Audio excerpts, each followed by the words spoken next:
Chapter 644. The news of the fourth Hokage Rog challenging the King of Gods Njord quickly spread throughout the capital with Gullwig's help.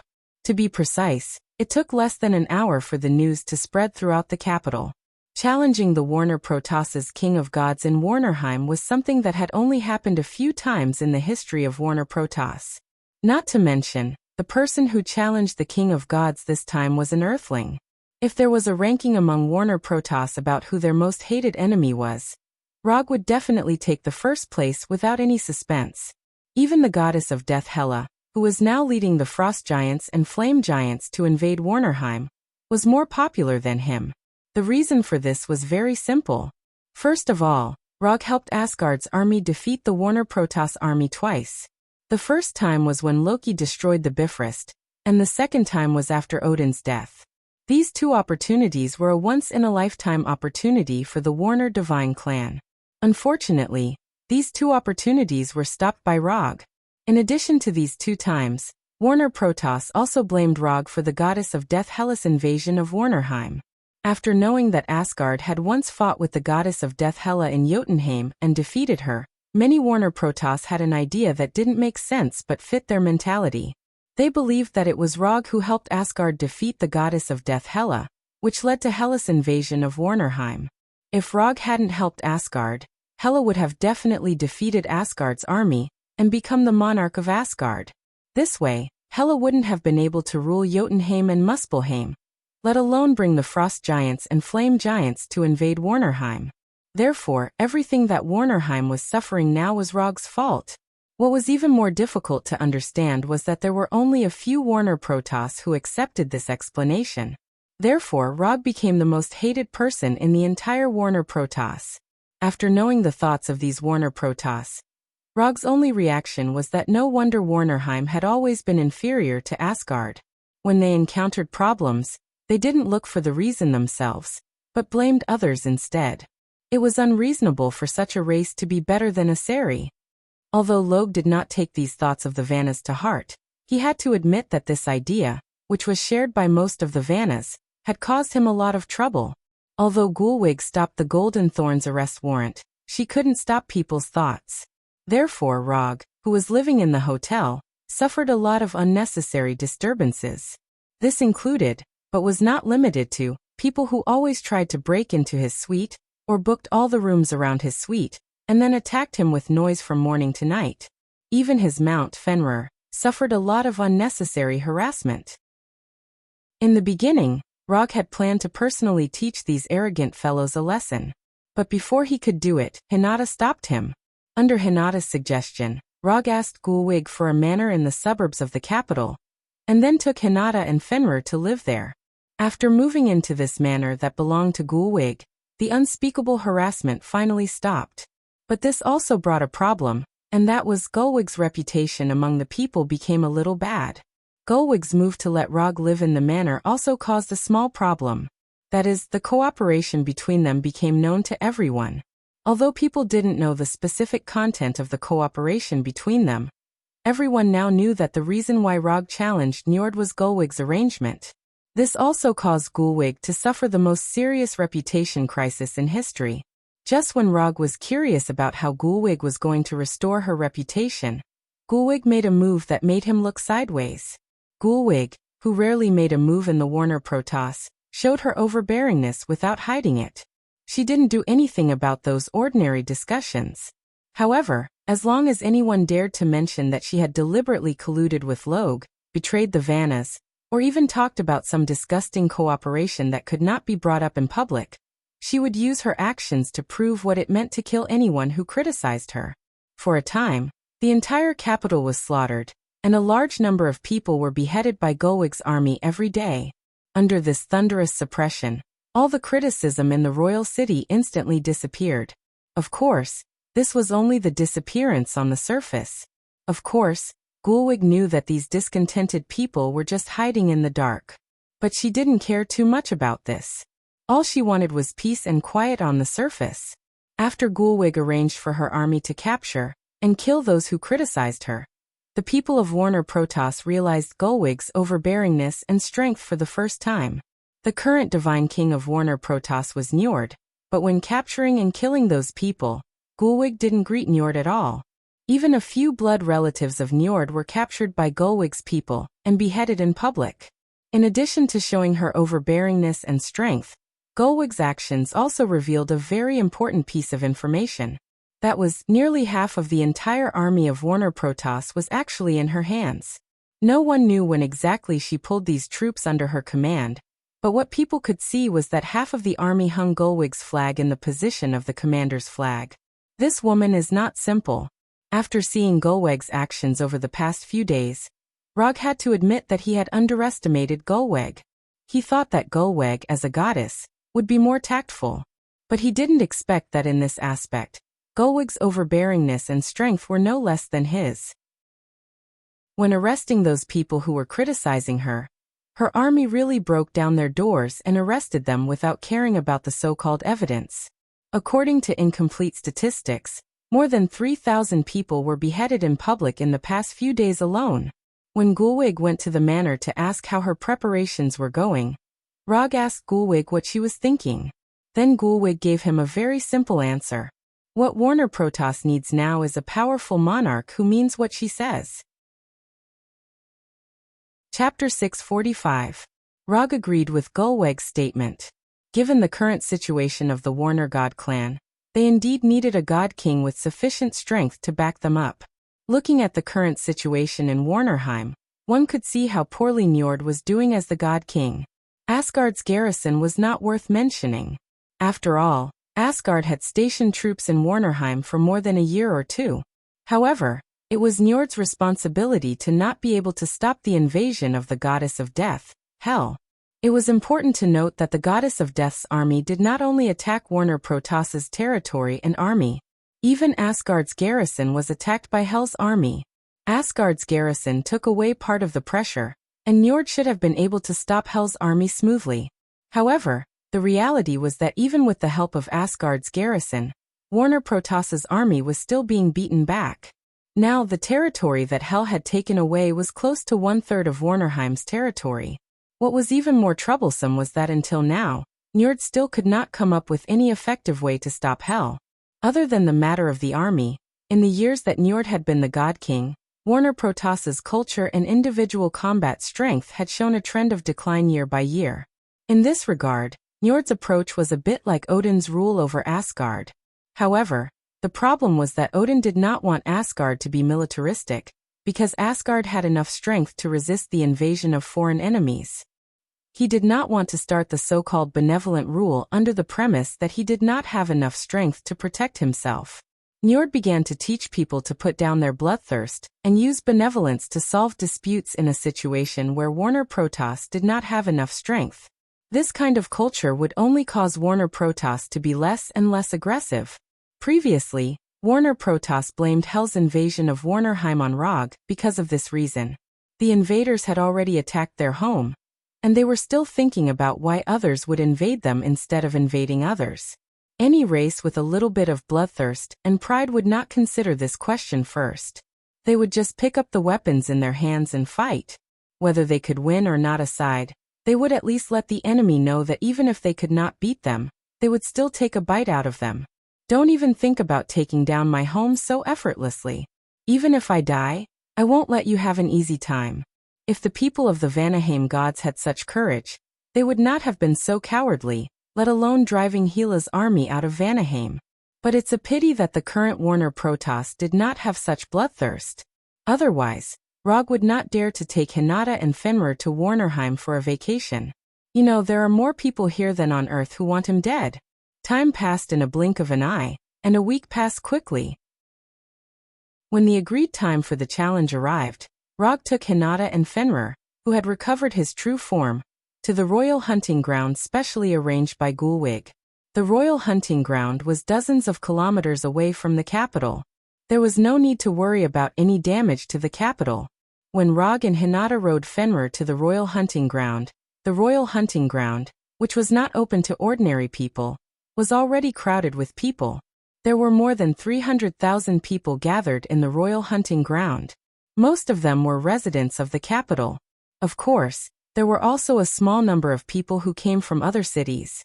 In the past week, A simple super-large arena had been built. It was a large circular ring with a diameter of 1 kilometer. Around the ring, there was a 500-meter wide isolation belt. Outside the isolation belt was the audience area. Of course, it was impossible for Gulwig to arrange seats for all the audience. As long as there is a small area in the direction of the capital, there are 6 high platforms that can accommodate a total of 1,000 people. Fenrir will accompany you. I will be alone, Rog said to Hinata, who was sitting behind him. Although Fenrir is a good mount, he's a ninja, and it's not suitable for him to fight on a mount. And according to his plan, his battle with Njord will end quickly. It will end faster than everyone expected. Okay. Hinata answered silently, and at the same time, glanced at the crowd that was watching them with an unhappy expression. She didn't like the way these people looked at Rog. Or, she hated these people's overconfidence. Just wait for me here.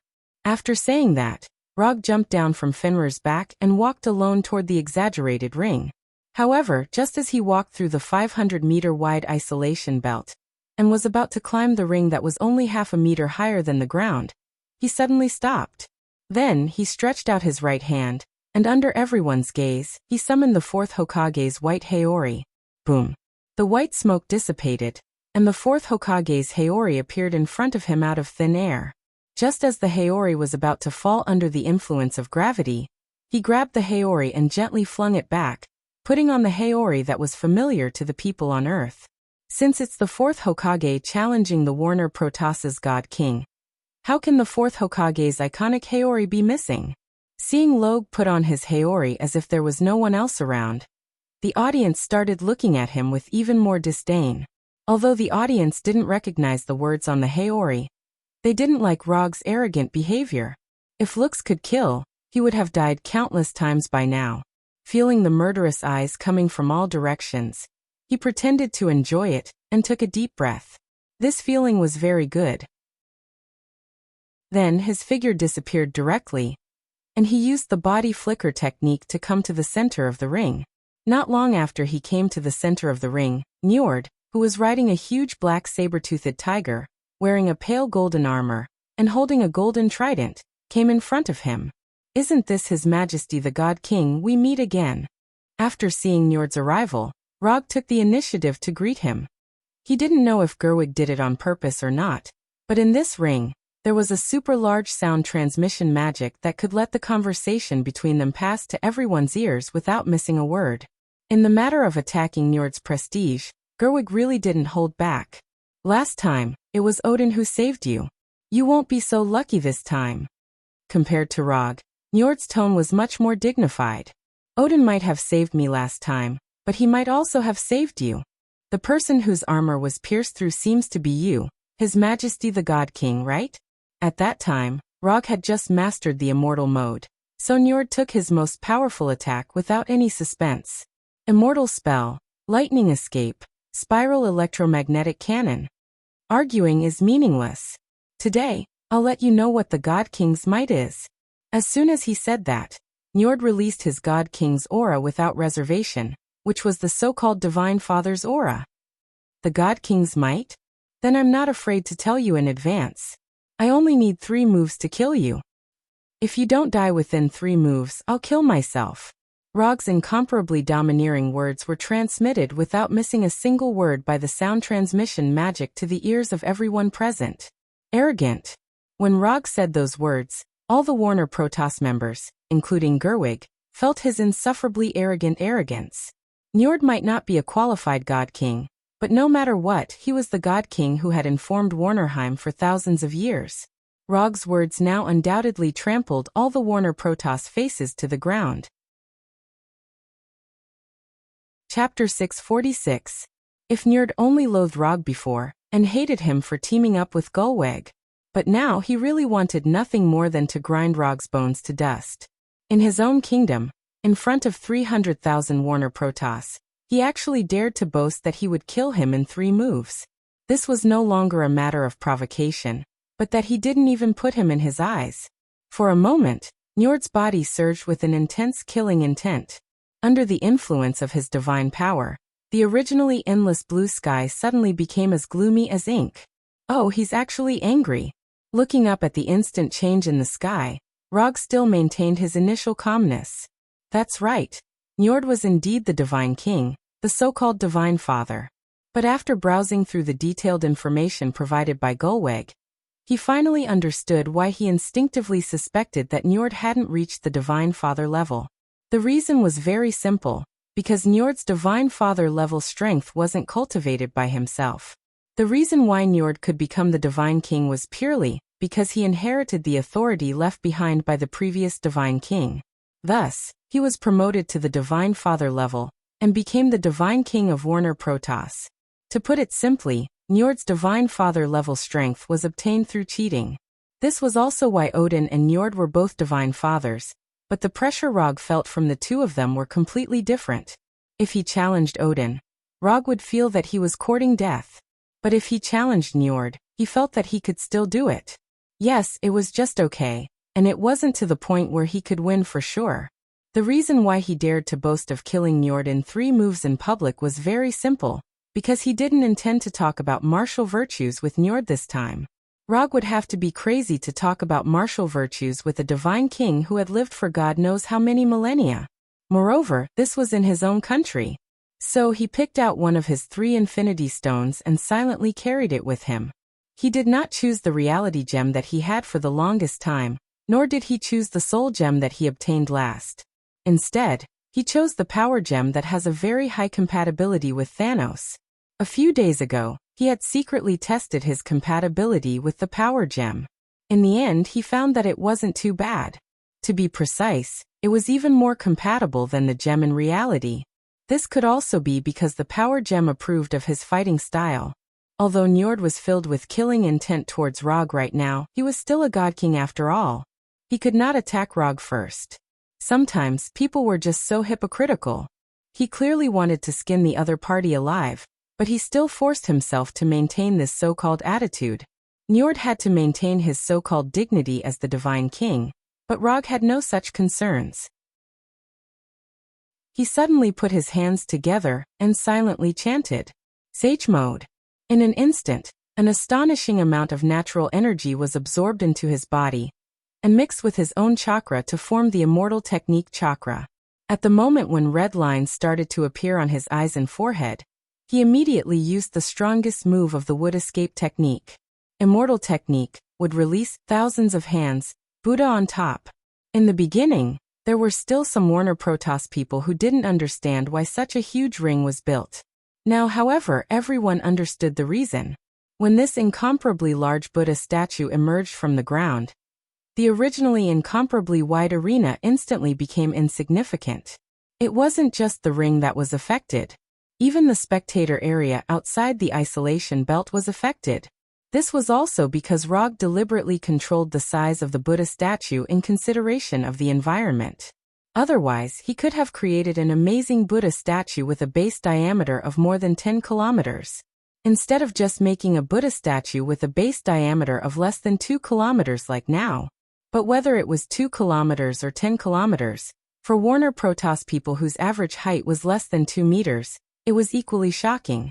Seeing this terrifying Buddha statue that took only 1 or 2 seconds to form, the audience finally understood why Rog dared to challenge Njord in Warnerheim. People who could display this kind of move, in their view, were no different from the real Divine King. Not only were the audience shocked by the Buddha statue, but even Njord also showed an expression of disbelief. He couldn't understand how Rog, who could barely fight with him a few years ago, could grow to this point in such a short time. How did he do it in just a few years? Warner Protoss people, who had an average lifespan of thousands of years, obviously had a different concept of time than Earthlings. Not to mention that they had such a long lifespan. Even Earthlings with an average lifespan of less than 100 meters couldn't understand.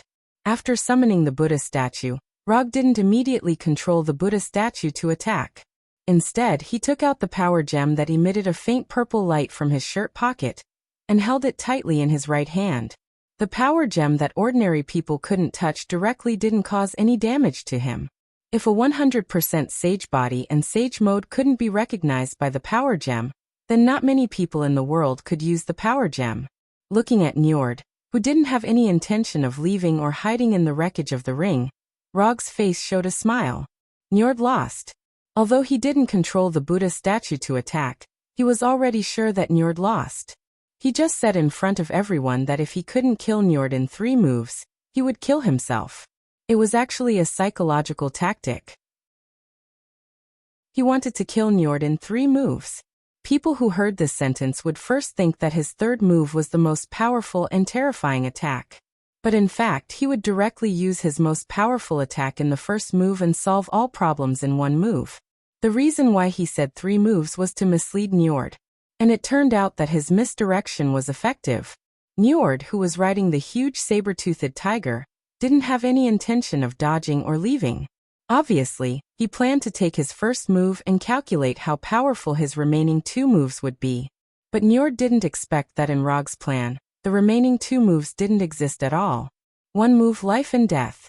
Under his control, the power gem's energy poured into the Buddha statue, making the originally green Buddha statue shine with a purple light. Looking at the purple light that suddenly appeared on the Buddha statue, Gulwig suddenly remembered something. But at this time, Rog controlled the Buddha statue to attack. Buddha on top. Rog put his palms together again, and placed the power gem between his palms.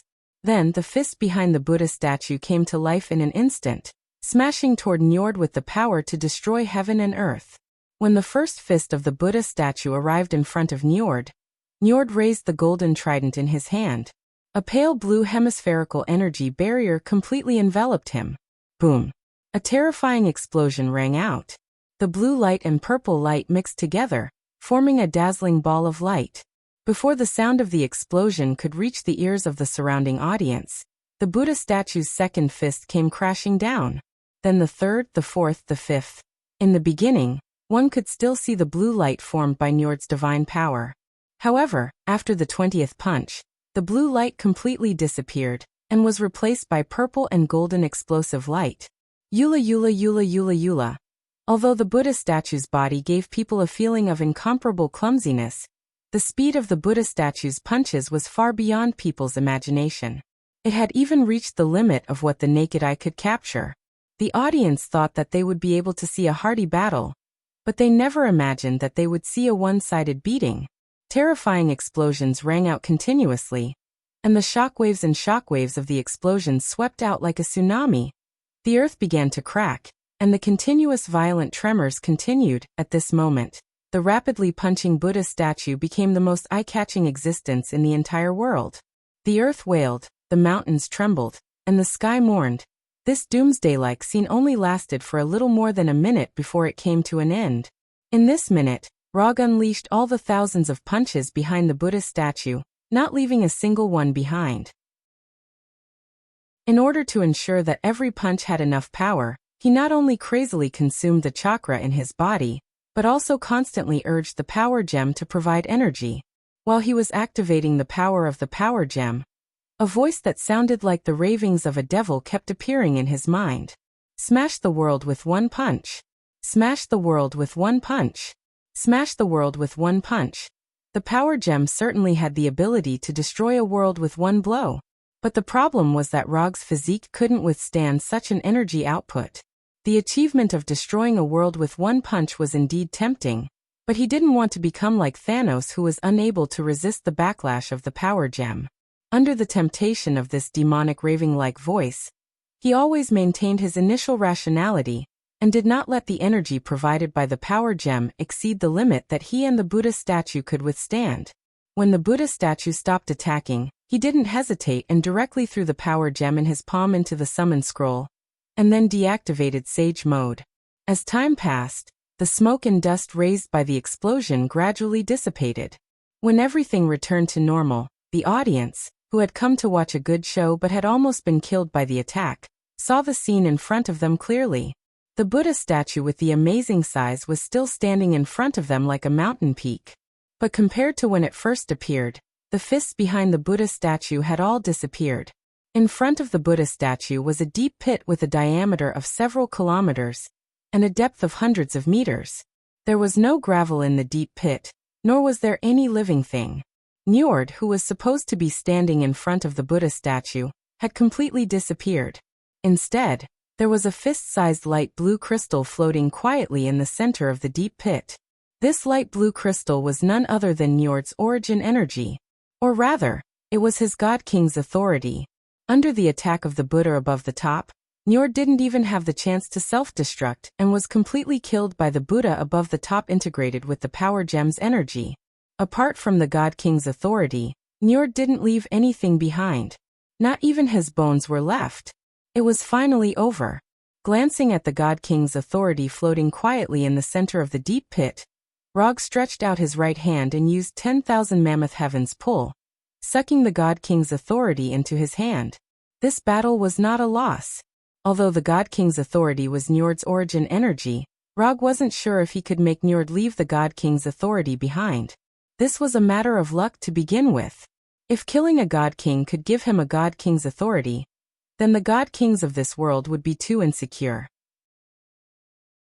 After throwing the fist-sized God King's authority into the medium scroll, Rog turned his head and looked around. Although Gerweg had prepared a large enough arena for him, it was clear that Gerweg had underestimated his strength. A 1-kilometer diameter arena wasn't enough for him to unleash his full potential. Apart from Njord being killed by the Buddha above the top, the spectators on the opposite side of the Buddha statue also suffered heavy casualties. When the Buddha statue appeared, the spectators outside the isolation zone silently retreated a distance. However, it was clear that they didn't retreat far enough. Rog didn't know how many spectators died from the attack, but judging from the deep pit in front of him that was several kilometers in diameter, the number of spectators who died wasn't small. However, this had nothing to do with him. It was all because Gerweg's arrangements weren't appropriate enough. And these spectators obviously forgot a very important thing. That is, the battle between the strong wasn't something that everyone was qualified to watch. Sometimes, watching the fun also comes with a price. The battle between the fourth Hokage Rog and the God King Njord ended in a way that no one expected. After the death of Njord, Gerweg succeeded as the God King and issued a series of decrees. Although there were many of these God King decrees, they could be summed up in a few words. They were all militaristic and fighting to the death. After the battle with Njord, Rog didn't directly return to the royal city, but rested for a few days in the manor on the outskirts. After spending a few days with Hinata, which everyone was very satisfied with, he returned to the royal city alone, then took Gerweg's order and walked into the library that only the members of the Warner Protoss royal family could enter. Although he asked Gerweg for a month's browsing permission, Rog didn't stay in the library for a month. After the attendant told him that Gerweg agreed to let him take away a copy of any book in the library, he did not stand on ceremony with Gerweg, and took away all the copies of the books in the royal library in one fell swoop. As a result, he didn't spend much time in the library. In total, he spent less than 5 days in the library. Chapter 647. After taking away all the copies of the books from the Warner Protoss Royal Library, Rog left the capital with Hinata and Fenrir. Although no one from Warner Protoss dared to express dissatisfaction in front of him, and even the people he met on the street were respectful to him, but he still lost the intention to stay in the capital to play. Traveling was always like that. Before you come, you always feel that the destination is full of scenery. But as long as you go to the destination or stay for a while, you will feel that this place is just like that. This is how Rog feels now. So after getting the reward he deserved, he directly left with Hinata and Fenrir. As for the elf girl Rosie who was auctioned by him, she was sent back to Konoha in advance. If it was calculated based on the length of the journey, Kuroto and Hinata's journey was already over. However, before returning to Konoha, he still had a small matter to deal with, that is, the abnormality after Fenrir swallowed the Black Panther god Batet. In Fenrir's head, there is still a hexagonal crystal that is neither a godhead nor an energy core. As Fenrir's master, he needs to help Fenrir solve this problem before returning to Konoha. After all, this is also the obligation of a poop picker. Less than half a day after leaving the capital, Rog confirmed the location of Hel, the goddess of death, and used the portal magic to directly come to Hel's army camp. At this time, Hel was in the camp of the main army composed of frost giants and flame giants. Only when Hel was the commander of the army, frost giants and flame giants, Two races with completely different energy attributes could peacefully coexist in the same camp.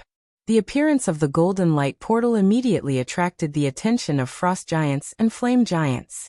But before they had time to surround it, they saw Fenrir coming out of the portal, as well as Rog and Hinata, who were sitting on Fenrir's back. Although the flame giants didn't know Fenrir, they recognized Rog sitting on Fenrir's back. This is the fierce person who killed their former king. Rog did not care about these frost giants and flame giants, and directly drove Fenrir toward Hila's main tent.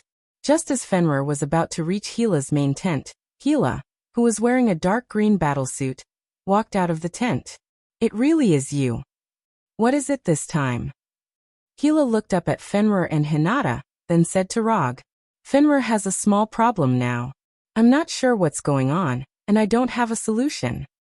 So if you don't mind, I hope you can help me take a look. After that, Rog let Fenrir lie down and pointed at Fenrir's head. I fed him a small piece of divinity, and then a strange crystal appeared in his brain. Rog explained the ins and outs of the matter. Godhead? Ha ha ha ha ha. As expected of you. Only you can do such a thing. Ha ha. After hearing Rog's words, Hila laughed without restraint. She laughed like a queen. After laughing at Rog, Hila pointed to Hinata standing behind him and said, Who is she to you? Girlfriend or wife? Rog did not expect Hila to ask this question. He, who had been trained by Hinata to have a desire to survive, did not even think about it and directly said, Her name is Hinata, now girlfriend, wife in the future. Oh. You have good taste, and so does she. After that, Hila took back her gaze from Hinata and went straight to Fenrir. Seeing his former master come to him, Fenrir wanted to express his enthusiasm. However, when he saw Rog beside him, he decisively dismissed the thought. He laid on the ground without moving, not daring to show any signs of intimacy. Hila raised her right hand and gently stroked Fenrir's head, then controlled the divine power of death to surge into Fenrir's head. Hila's perception lasted for more than a minute before it ended. After retracting her right hand, she slowly said, Fenrir is not much of a problem. It's just that his current body can't support him to condense his own godhead. Fenrir was resurrected by you. You should know that Fenrir is not a complete life, and his soul is still in an incomplete state. If I'm not wrong, you should have reached some cooperation with the Lord of Hell, Mephisto, and used part of Mephisto's power to finally resurrect Fenrir. Normally, there is no problem with this method of resurrection, but the Fenrir resurrected in this way is not a complete Fenrir. But you don't have the divine power of death, so it's normal that you can't notice this. Hila explained Fenrir's current state. Although she did not say it, Rog could already see that Hila had a way to repair Fenrir's soul. What do you want? Rog said directly. Do you still have the Godhead fragment that Fenrir swallowed? If you do, I want that Godhead fragment. If you don't, then you can only follow my army for a while. Hila said the reward she needed. For her who has almost touched the threshold of Divine Father. Although the Godhead fragment of the Black Panther god Batet is not particularly useful, it is still a good reward. I just have one more. After saying that, Rog used the psychic technique to summon the remaining Godhead fragment. After receiving the Godhead fragment from Rog, Hila suddenly raised her eyebrows and continued. I heard that you killed Njord a few days ago and got his Godhead authority. This can't be given to you. I have use for myself. Although Njord's Godhead authority is inconsistent with his ninja path, it is still an extremely rare and precious item. More importantly, the Godhead authority can allow him to further enhance his physique and strength after eating the chakra fruit. Therefore, Njord's Godhead authority, he will not give it to Hila no matter what. Njord himself inherited the authority of the previous Godhead, so he took the crucial step and was promoted to the Godhead. If he gives Njord's Godhead authority to Hila, he can guarantee that in a few days, Hila will become the Godhead, the so-called Divine Father. I'm just asking. I don't plan to take it. Although I don't have much contact with this old woman, I know that she is a very scheming woman. You took away Njord's Godhead authority. You have to be more careful yourself. That old woman is not as simple as you think. Hila glanced at Rog and said slowly. Thank you, I will be careful. Well, there is nothing else. Fenrir will stay with me for a while, about a month or so on Earth. You can come and pick him up then. No problem. Thank you for your hard work. After patting Fenrir, who still hadn't reacted, Roger left with Hinata and opened the portal back to Konoha's hidden village. Rog is not worried that Fenrir will not want to return to his side after staying with Hela for a month. To some extent, Fenrir is a wolf with good morals. He will not make unwise choices that endanger his life. More importantly, Hela will not rob him of Fenrir. If Hela wants to get Fenrir back, she has a more effective way. For example, consuming one of Rog's 3 promises. Compared with when he left, Konoha's hidden village has not changed much. The infrastructure and expansion work that should be carried out is still continuing, and the interstellar trade that should be carried out is also constantly being carried out. In other words, whether Rog is in Konoha's hidden village or not, it will not have any impact on the development of Konoha's hidden village. Of course, when Konoha is invaded by a powerful foreign enemy, Rog, the 4th Hokage, can play a role. After returning to Konoha's hidden village, Hinata just returned to the Hokage's mansion to change her clothes, and then went to the Hokage building with Roki, who was sent back in advance. Hinata took her new personal assistant Roki to the Hokage building, while Rog went alone to the lush forest outside Konoha's hidden village. With the various plants provided by Igo, the planet Tatooine has been completely restored. Just by looking at the current environment of Tatooine, it is completely impossible to imagine that it was a desert a few years ago. This is my planet. Rog himself didn't expect that after coming to this world, he would have a planet that completely belongs to him. This is more than a difference for him who almost couldn't afford to pay the rent before. After calming down, he summoned the silver surfboard of the Silver Shadow Man. Because he wanted to challenge Njord, he didn't study this surfboard seriously. After returning to his own territory, he finally had time to satisfy some of his little curiosity. However, he didn't expect that his research on the silver surfboard would take more than half a month. The location of the research was also moved from the forest outside the village to the laboratory in the village. After more than half a month of research, he can basically be sure that the former owner of the surfboard, the Silver Shadow Man, is not dead, but he doesn't know where he fell. In addition, through the study of the cosmic energy on the surfboard, he found a way to devour all the energy of a planet in just 2 or 3 days. How to say it, this method of devouring is very similar to Uncle Devourer. Unlike his Sage mode, which only integrates natural energy, the method of devouring energy developed on the surfboard is directly aimed at completely destroying a planet. All the matter and energy on the planet are reduced to the purest cosmic energy. Then it is eaten in one bite. This method of devouring makes him unconsciously think of the truth-seeking ball. The truth-seeking ball can also devour everything formed by the nature of yin and yang, the 5 elements, and return everything to nothingness. However, compared to the truth-seeking ball, the method of devouring the planet provided by the surfboard is much simpler and more crude. In addition to the method of completely devouring the planet developed from the surfboard, Rog's biggest gain is to figure out how to transform cosmic energy into natural energy. It may not be appropriate to call it natural energy. To be more precise, it should be to transform cosmic energy into forms such as heat, gravity, or kinetic energy that are common on the planet. Quickly devouring the planet and transforming cosmic energy into other forms are the most important gains of his research over the past half a month. In addition, there are only 2 gains left. Knowing that the Silver Shadow Man is not dead, and that the surfboard can constantly absorb energy from the universe. These studies are of no help to his ninja strength, but they allow him to see some things that can only be seen at the Heavenly Father level. The gains obtained from the surfboard, plus Njord's God King authority.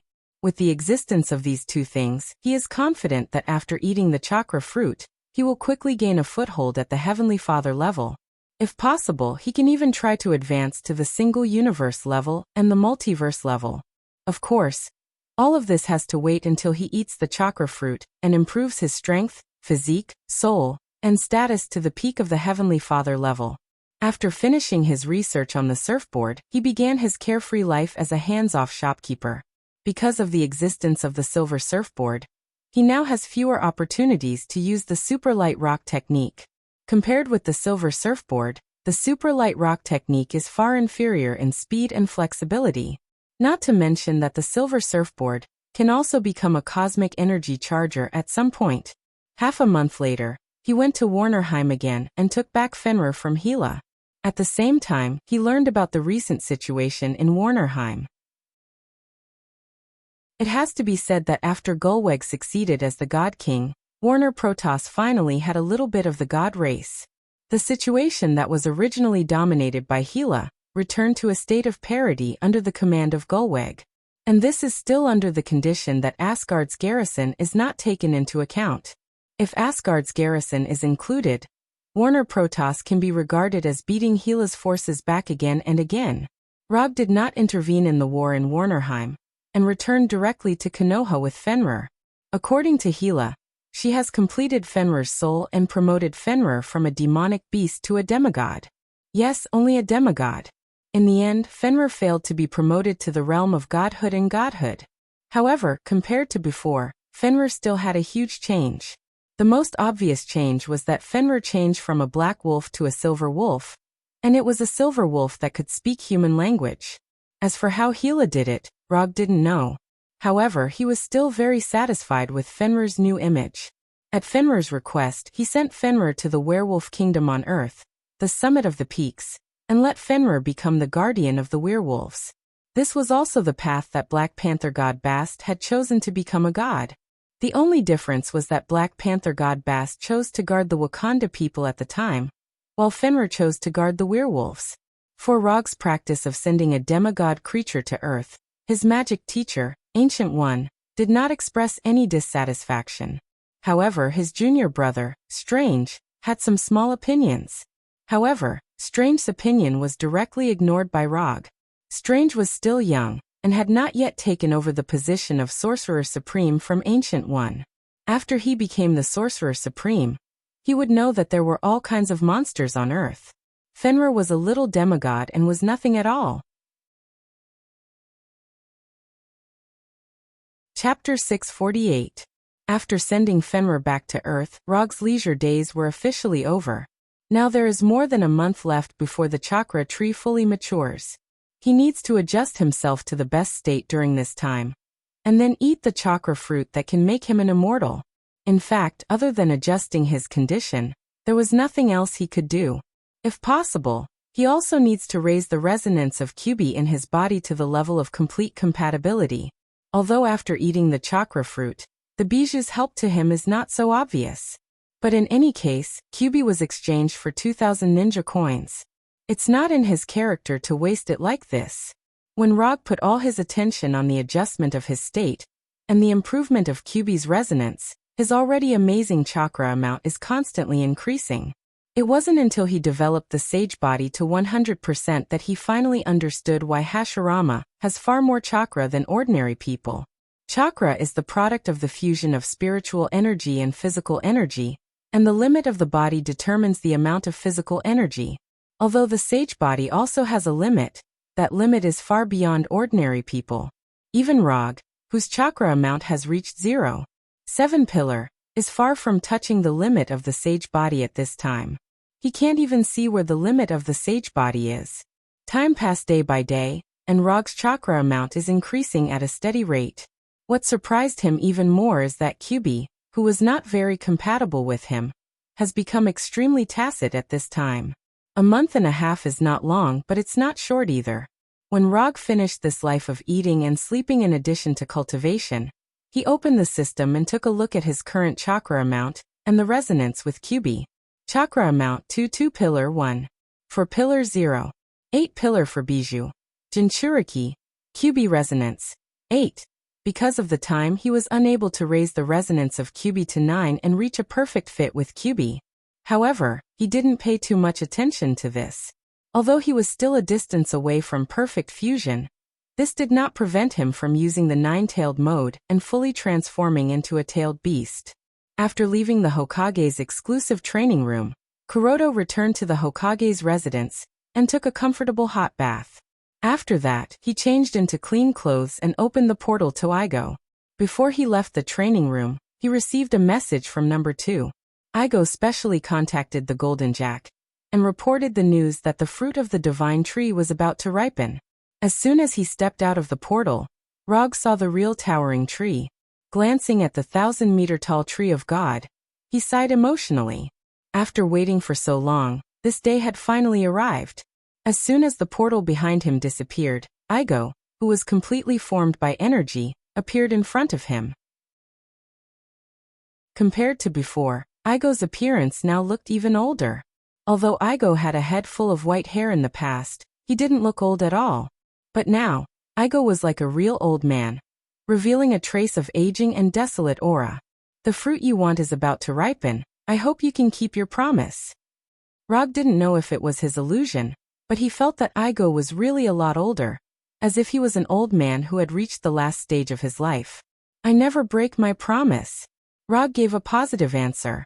Although he used Kodo Amatsukami to tamper with Igo's mind to make Igo obediently cooperate with him to plant the divine tree. But in any case, Igo paid a lot for the maturity of the divine tree.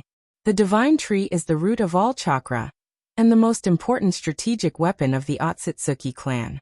If the divine tree wants to mature, it needs to spread its roots to every corner of the planet and absorb the life chakra of all the creatures on the planet.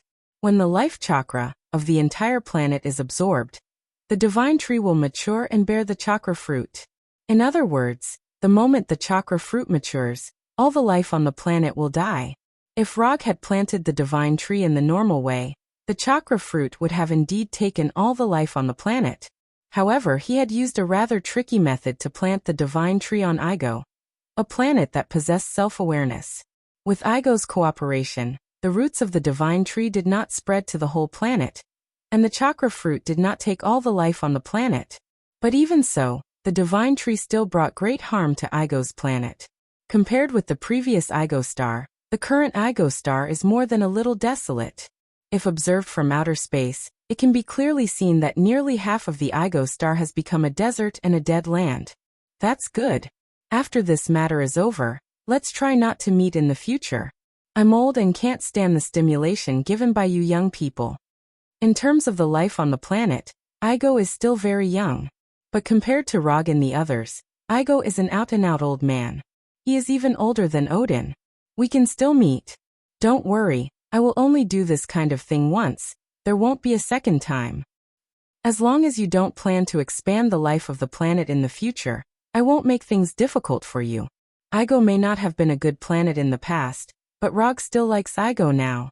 In any case, Igo is giving his life to the divine tree to devour. Just this point alone has changed Rog's view of him a lot. Let's talk about that later. Since you're here, then I'll let the fruit have its final energy devour. As soon as his voice fell, Igo turned into a mass of blue-white energy and disappeared. At the same time, a stream of blue-white energy appeared on the ground and in the sky like a river. This blue-white energy is like a river flowing into the sea, constantly pouring into the divine tree. With the entry of this energy, the top of the divine tree burst out with a purple light like the sun. After seeing this scene, Rog didn't hesitate and used the super light rock technique to fly to the top of the divine tree. As the blue-white energy continued to pour in, the purple light at the top of the divine tree became more and more dazzling. When Rog flew to the top of the divine tree, the purple light was so dazzling that even he couldn't open his eyes. This dazzling purple light didn't last for too long. In less than a minute, the light gradually dimmed. When the light completely disappeared, Rog came to the top of the divine tree like a platform and walked toward the small chakra fruit. Compared to the huge body of the divine tree, the chakra fruit is so small that it makes people wonder if the fruit is ripe or not. Looking at this purple fruit that is not much bigger than the palm of his hand, Rog hesitated for a moment. Then he stretched out his right hand and plucked the fruit. The moment he plucked the chakra fruit, the 1,000-meter-tall divine tree suddenly shook violently. Under Rog's gaze, this mountain-like divine tree quickly withered. In just a few seconds, it withered to the point where it was blown away by the wind. Rog didn't know if this is a normal phenomenon after a fruit has ripened, but he didn't care too much about it. Instead, he focused on the chakra fruit in his hand. From its appearance, the chakra fruit is a bit like a purple apple. Just by looking at its appearance, Rog couldn't see anything special about this chakra fruit. But when he used the chakra perception technique to seriously sense the fruit in his hand, he felt an indescribable terrifying chakra. Unlike the so-called 7-attribute chakra, the chakra in the fruit doesn't have any attributes. It is just a pure primitive chakra. It should be right. The divine tree is the root of all chakra, so the chakra fruit of the divine tree should also be the purest and most original chakra. After taking back his gaze from the chakra fruit, Rog once again cast the portal magic and returned to Konoha Hidden Village. Although Igo is quite pleasing to the eye now, he doesn't dare to eat the chakra fruit in front of him. Who knows what will happen after eating the chakra fruit? After returning to the training room that only he can use, he swallowed his saliva and then put the chakra fruit in his mouth. After hesitating for a few seconds, he opened his mouth and bit the chakra fruit. At the moment when the chakra fruit entered his mouth, he unexpectedly found that the chakra fruit didn't taste as bad as he thought. It could even be said that the taste was not bad. Soon, the chakra fruit was completely swallowed by him. Not even the core was left. That's it. The chakra fruit was eaten, but Rog didn't feel anything different. His body didn't change, the chakra fruit didn't change, nothing changed. What's going on? It shouldn't be. The sapling of the divine tree was exchanged from the system. There should be no problem. The ripening of the fruit was also done under his watch. Igo couldn't have had the opportunity to do anything. And it's impossible for Igo to do anything. Others may not know how much importance he attaches to the chakra fruit, but Igo must be very clear. He wouldn't risk his life for that. So what's the situation now? Just as Rog was considering whether to do a detailed examination of his body, an unbearable pain suddenly came from his forehead. Fuck. Even if he has been fighting for a long time, he was stimulated by this pain and couldn't help but hold his head, and his body trembled uncontrollably. The pain from his forehead didn't stop, and there was also a burst of tearing inhuman pain in his body. If it was physical pain, it was still at a level that he could barely accept. But what happened next was completely beyond Rog's expectations and control. The chakra in his body began to operate uncontrollably. The nine-tailed beast that was sealed in his body also let out a painful howl, and frantically destroyed the seal. From the beginning, he had the 7 attributes of chakra: fire, water, wind, thunder, earth, yin and yang. It began to develop in a direction that he had never understood before. Or rather fusion. The 7 attributes disappeared little by little, and in their place, there was a golden chakra without any attributes. While the chakra was fusing strangely, the pain from his forehead became more and more obvious, as if someone was constantly hacking his forehead with an axe. The pain and stimulation from every corner of his body occupied all his consciousness and thoughts. He couldn't even feel the passage of time and the existence of space. When his consciousness returned to his body, Rog found himself kneeling on one knee in the training room with sweat all over his face. As soon as he opened his eyes, he raised his right hand and touched his forehead. Then he didn't touch anything that shouldn't exist. Fortunately, it's not the situation he imagined. But just in case, he still used the flying Thor and returned from the training room to the bathroom of the Hokage's mansion. After confirming that he didn't grow a third eye, he finally breathed a sigh of relief. When the severe pain came from his forehead, he remembered Otsutsuki Kagaya and Otsutsuki Mamashiki with 3 eyes. However, it turned out that he was just scaring himself. As a normal person on Earth, he didn't want to grow an eye on his forehead that shouldn't exist. Even if that eye is Rinnegan, it's still not good. Although there was no new Rinnegan on his forehead, the Rinnegan in his right eye was a little different from before. The Rinnegan in his right eye was an ordinary lavender Rinnegan. At this time, his Rinnegan has become golden Rinnegan. What's more different is that on the circle of Rinnegan, there is a black Magatama. He counted a total of 9 Magatama. After counting the Magatama in his right eye, he looked at his left eye. His left eye, which was supposed to be Sharingan, has also become golden Rinnegan, and it also has Magatama. But unlike the 9 Magatama in his right eye, his left eye only has 6 Magatama. At this time, is there still a sense of asymmetry? Thinking of this in his heart, he guessed a reason that is very likely to be the truth. After his right eye became Rinnegan, There was already an imbalance in strength between his two eyes. And this imbalance was still there after he ate the chakra fruit. The right eye was originally an ordinary Rinnegan. Under the strengthening of the chakra fruit, it was strengthened to 9 Magatama Rinnegan. And the left eye, which was originally Manjikyu Sharingan, was strengthened to 6 Magatama Rinnegan. If he knew this would happen, he should have upgraded both eyes to Rinnegan.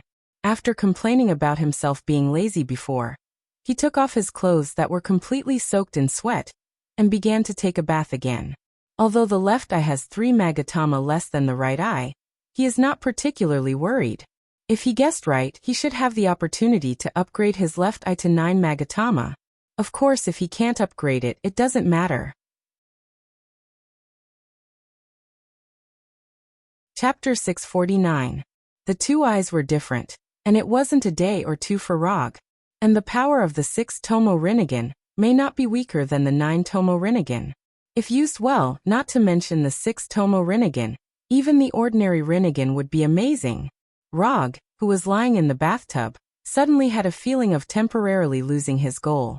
This feeling, not long after he got Kyubi, he also had once. At that time, it was Xiaohei who let him regain his goal. But now this sense of emptiness of losing his goal once again emerged in his mind. While thinking, he suddenly remembered Thanos, who he didn't know where he went. Thanos was reincarnated from his Edo Tensei.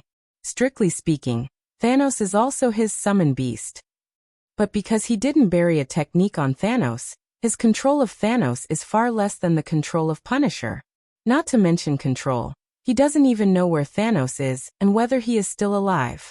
As the caster, he can indeed sense the location of the Edo Tensei. But ninjutsu is not omnipotent, and his sensing range is not large enough to cover the entire universe. Even the Punisher on Earth, he can only sense a general direction now. Counting it, there is only half a year left before the final battle with Thanos. He doesn't know if Thanos can restore himself to his normal state before the day of the final battle. Although Rog gave some suggestions to Thanos and asked him to find the help of Death, one of the 5 gods of creation in the universe, but whether Thanos can find Death, and whether Death is willing to really resurrect Thanos, no one can say for sure. In some parallel universes, Death took a fancy to Thanos, but this doesn't mean that Death in this world can also take a fancy to Thanos. Time passed a little bit, and after taking a hot bath for more than half an hour, he finally left the bathroom and changed into a clean set of clothes. Although he doesn't know the specific situation of Thanos, he still intends to implement it according to the established plan. That is, to use this half a year to completely stabilize his strength, and then have a final battle with Thanos. After enjoying an authentic Chinese meal in the Hokage's residence, Kuroda returned to the training room with the Flying Thunder God. He ate the chakra fruit, and he also got the 9 Tomo Rinnegan of Otsutsuki Kagaya, and the 6 Tomo Rinnegan of Uchiha Sasuke. However, he did not fully understand the state of his body. The 2 Magatama eyes were the most obvious change. Inside the invisible body, there might be some unexpected changes that he couldn't foresee.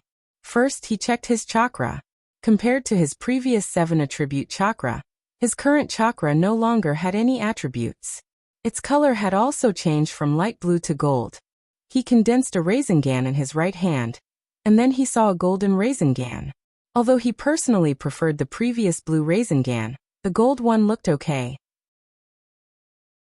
It gave off a feeling that it was very expensive. After confirming that there was no damage to his meridians and organs, he allowed his consciousness to enter the 8 trigram seal. The internal space in the 8 trigram seal looked no different from before. It was still a huge cave, with a pool of water in the cave, and a closed metal door in the innermost part. The environment didn't seem to have changed, but the problem was that Kyubi, who should have stayed in the sealed door, was gone. What happened? When he was suffering from the pain caused by the chakra fruit, he vaguely felt Kyubi going berserk. But at that time he was in extreme pain, so he didn't pay attention to Kyubi. After entering the sealed space, he suddenly remembered this matter. Rog frowned as he walked up to the seal gate. He raised his head and looked at the seal talisman that was still intact. The seal is still there, so Kyubi should still be there. But the problem is that Kyubi, who was lying on the door all day, is gone. Eating the chakra fruit will cause the disappearance of Bijou? This thought appeared in Rog's mind for the first time. But this guess was quickly thrown to the back of his mind. After opening the system and taking a look, he found that his Jinchuriki column was still there, which was unexpected. He was still Kyuubi's Jinchuriki. So the question is, where did Kyuubi go? I spent 2,000 ninja coins to exchange for the complete Kyuubi. Thinking of the pain he suffered when he accumulated ninja coins, he directly condensed the golden chakra hand and tore the seal on the door. Then he pushed open the tens of meters high metal door. Bang! The metal door slammed heavily on the wall of the cave, shaking a lot of huge stones. Rog ignored the falling stones and went straight into the dark cave where the fire couldn't illuminate. However, just as he moved more than 10 meters, a claw bigger than a person attacked him. Rog didn't dodge, he directly raised his right hand and grabbed one of the claws, holding the right hand that was similar to a human's hand. It turned out to be waiting for me here. After tearing the seal on the door, he felt Kyuubi's chakra, and then he understood Kyuubi's idea. Although Kyuubi in his body is not as spiritual as Kurama, he also has his own thoughts. Although it's the instinctive thinking of a beast, it's enough to make some choices. For example, after suffering some inexplicable disaster, Kyuubi chose to attack him as a Jinchuriki.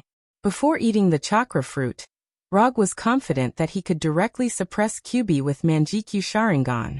Not to mention that he now has 2 Magatama Rinnegan. Without any thinking, he directly urged the eye power of Rinnegan, and let these invisible eye power fall on Kyuubi, who was hiding in the shadows. In less than a second, Kyuubi, who had a strong killing intent towards him, was forcibly tamed by him. After suppressing Kyuubi with dojutsu, he stretched out his left hand and snapped his fingers, and a cluster of flames appeared out of thin air in the cave. Under the illumination of the flames, he slowly said to Kyuubi, who could fully understand what he said, "This is the last time I discuss this with you. If you still don't agree, I won't force you in the future, but you won't have any chance to perceive the outside world, so I hope you can answer me after serious consideration. Are you willing to lend me all your power without reservation?" Rog has tried many methods to improve the resonance between himself and Kyuubi, but no matter how he deals with it, there is always a looming barrier between him and Kyuubi. This is why he has been unable to increase the resonance to 9. After eating the chakra fruit, or to be precise, after obtaining Magatama Rinnegan, he finally knew what the problem was. He is not Naruto, and Kyuubi is not Kurama with enough wisdom. It is impossible for him to achieve a perfect fit with Kyuubi using Naruto's method. Kurama has the same wisdom as humans, so he can understand Naruto and is willing to be Naruto's most reliable friend. But Kyuubi in front of him can't do this. Because from the beginning to the end, Kyuubi in front of him is a bijou with beast instincts. There is only one way to make a beast fully recognize you and obey you. That is, to completely beat it and let it know who is the master. So Rog doesn't intend to reason with Kyuubi, nor does he intend to have a friendly conversation with him. He wants to use his fist to let Kyuubi know who is the real boss. After saying that, he put down Kyuubi's paw and silently waited for Kyuubi's response. Although Kyuubi can't speak, he is sure that Kyuubi definitely knows what he is saying. Even a pet dog can roughly understand the master's meaning. As a bijou, Kyuubi can't understand his meaning.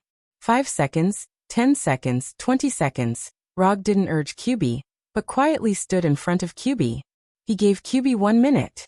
If Kyuubi doesn't respond or refuse him within a minute, then he will let Kyuubi completely lose the opportunity to perceive the outside world.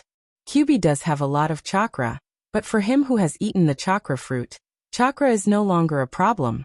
Except for the Kyuubi mode and the complete bijou mode, Kyuubi's value to him has dropped to a dispensable state.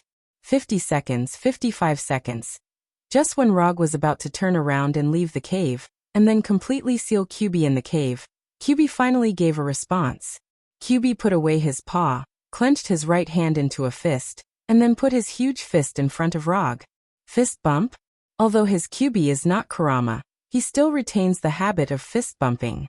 Looking at Kyuubi with satisfaction, Rog also raised his right hand and bumped fists with Kyuubi.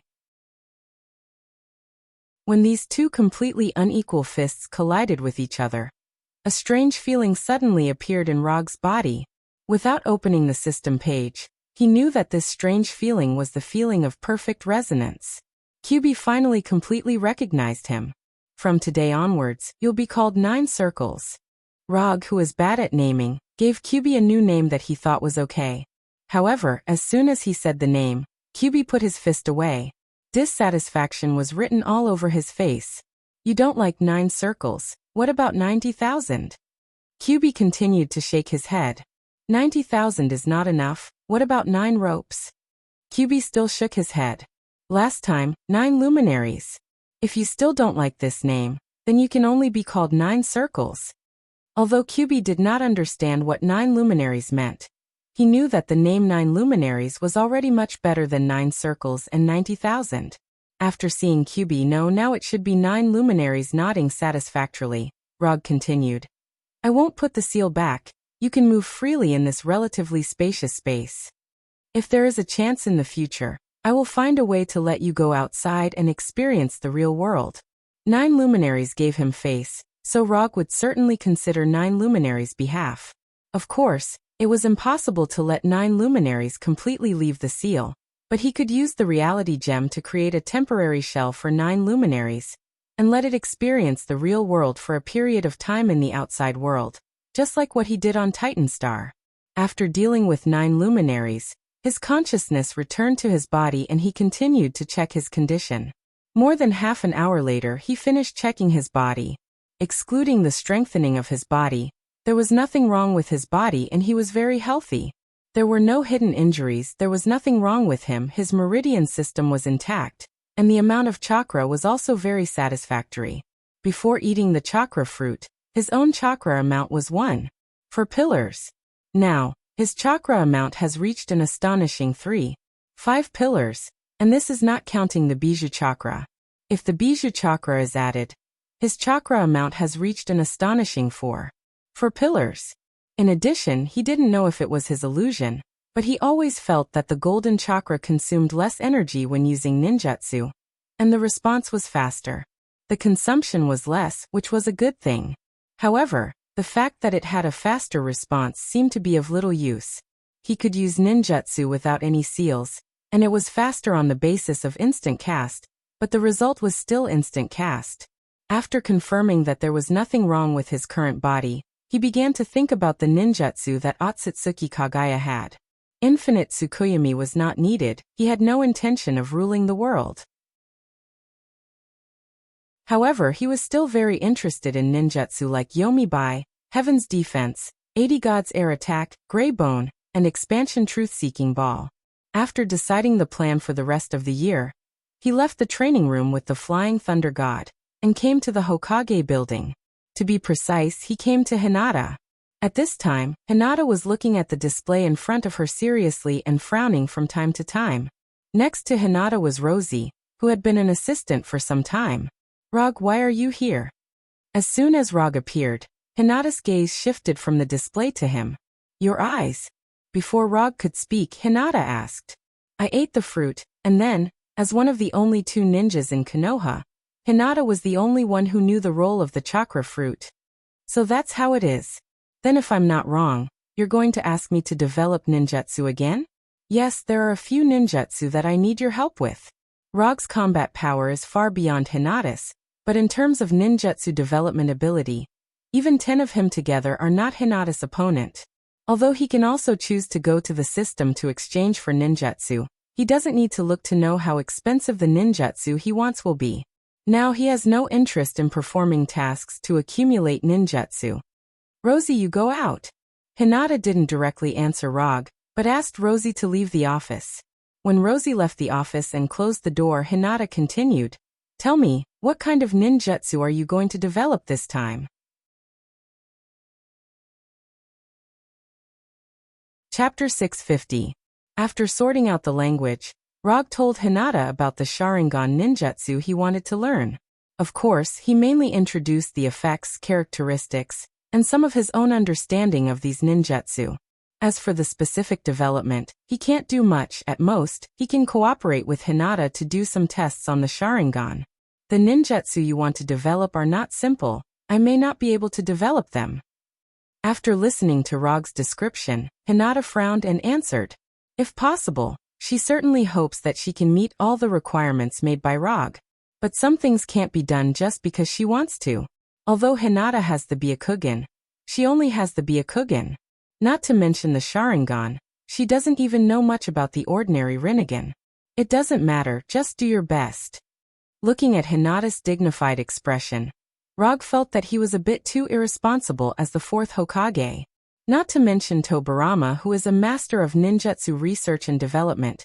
Even compared to the other Hokage, his ninjutsu research and development ability is far inferior. Even the seventh Hokage, Naruto, who is known as a wall hanger, has at least developed a dozen or 20 different ninjutsu. Okay. Then wait for me, I will transfer the work at hand to number 2. After saying that, Hinata delegated all the work that she is currently dealing with and may need to deal with in the future to number 2, who never asks for overtime pay. After completing the handover of work, she stretched out her right hand towards Rog. Rog didn't hesitate and smiled and took Hinata's hand. Then the two disappeared from the office together. Although Hinata's ability to develop and learn ninjutsu is amazing, for some reason, she can't learn the Flying Thor ninjutsu. Even if Rog personally taught her, it didn't help. After several attempts, Hinata also gave up learning the Flying Thor. Through the Thor, Rog and Hinata arrived at Hinata's personal laboratory. Although Rog is the Hokage, in the village, the laboratory with the highest specifications is not his laboratory, but Hinata's. What he owned was the training room with the highest specifications. After arriving at the laboratory, Hinata went straight to the 5-meter-long test bench and put on the white coat hanging on the side. Then he took out a syringe. Seeing these needles of different sizes, Rog unconsciously swallowed his saliva, and then came to Hinata as if he had accepted his fate. There was nothing wrong with Hinata doing experiments. The only drawback was that it consumed a lot of HP. It was the kind of consumption of blood in the truest sense. When Hinata collected enough blood samples, she checked Rog from top to bottom, from inside to outside. After that, she drove Rog out of the laboratory. The rest is Hinata's battlefield. In this regard, there wasn't much Log could do to help. To be precise, he could only provide experimental samples and test targets. After coming out of Hinata's exclusive laboratory, Rog didn't plan to return to Earth or go anywhere else. He returned to his Hokage's residence alone and put on the Kree Empire's console game helmet. Professional things should be left to the professionals. This is the principle he has always believed in. Although it seems that he is lazy, for Hinata, as long as he doesn't cause trouble, he is the best help. Hinata was studying Rog's Sharingan ninjutsu according to his current physical condition, while Rog was playing virtual games to pass the time. Time passed day by day. Soon a week had passed. As Hinata predicted, it was extremely difficult to develop Sharingan ninjutsu such as Ryuban, Heaven's Defense, and 80 God's Air Attack. A week has passed, and Hinata still hasn't figured out the principles of these jutsu, let alone successfully developing them. Although she encountered a bottleneck in the development of these ninjutsu, through the study of Sharingan, Hinata accidentally got the idea of further developing the Byakugan. For example, using the Byakugan to release genjutsu, or releasing pressure from a distance, etc. When Hinata told Rog about her findings, Rog couldn't help but take a deep breath. As far as he knows, only Otsutsuki Kagaya can release genjutsu and pressure with the Byakugan. He didn't disclose this to Hinata, but he didn't expect that when Hinata was developing Sharingan ninjutsu, she would accidentally discover this. A Hinata wouldn't show signs of developing into Otsutsuki Kagaya, right? However, if Hinata is really developing into Otsutsuki Kagaya, it seems to be a good thing. Looking at Hinata's face full of collagen and still as pure as a minor, Rog's mind was filled with some unhealthy images. After expelling these messy thoughts from his mind, he first confirmed Hinata's discovery of the further development of the Byakugan, and then let Hinata return her attention to the study of Sharingan. The further development of the Byakugan can be solved later, but the ninjutsu of Sharingan, he will need to use them in half a year. When Hinata returned her energy to the development of Sharingan and those ninjutsu, Rog also ended his decadent life that he maintained for a week and left Tatooine on his silver surfboard. Of course, before leaving Tatooine, he said hello to Hinata, lest she need to find him but don't know where to find him. Through the portal, he returned to Earth. However, he didn't return to Konoha's headquarters in Washington, nor did he return to New York where he first wandered. Instead, he came to the Werewolf Kingdom, the summit of the peaks. Counting the days, Fenrir has been back as the guardian of the werewolves for some time. He wanted to see how Fenrir has been doing recently, and by the way, see how Bulin and the other werewolves have built the kingdom. Compared with the last time he came, the summit of the peaks has changed a lot. In the previous summit of the peaks, there were only Bulin and other werewolves, as well as the Wakanda people who have been reduced to slaves. But now the summit of the peaks has opened foreign trade. What he didn't expect was that Bulin and others also formed a private security company and began to accept some security tasks. Strictly speaking, Bulin and others still belong to Konoha's establishment and are members of Konoha's armed forces. But since Rog handed over Wakanda to the werewolves, Bulin and others rarely appear in Konoha.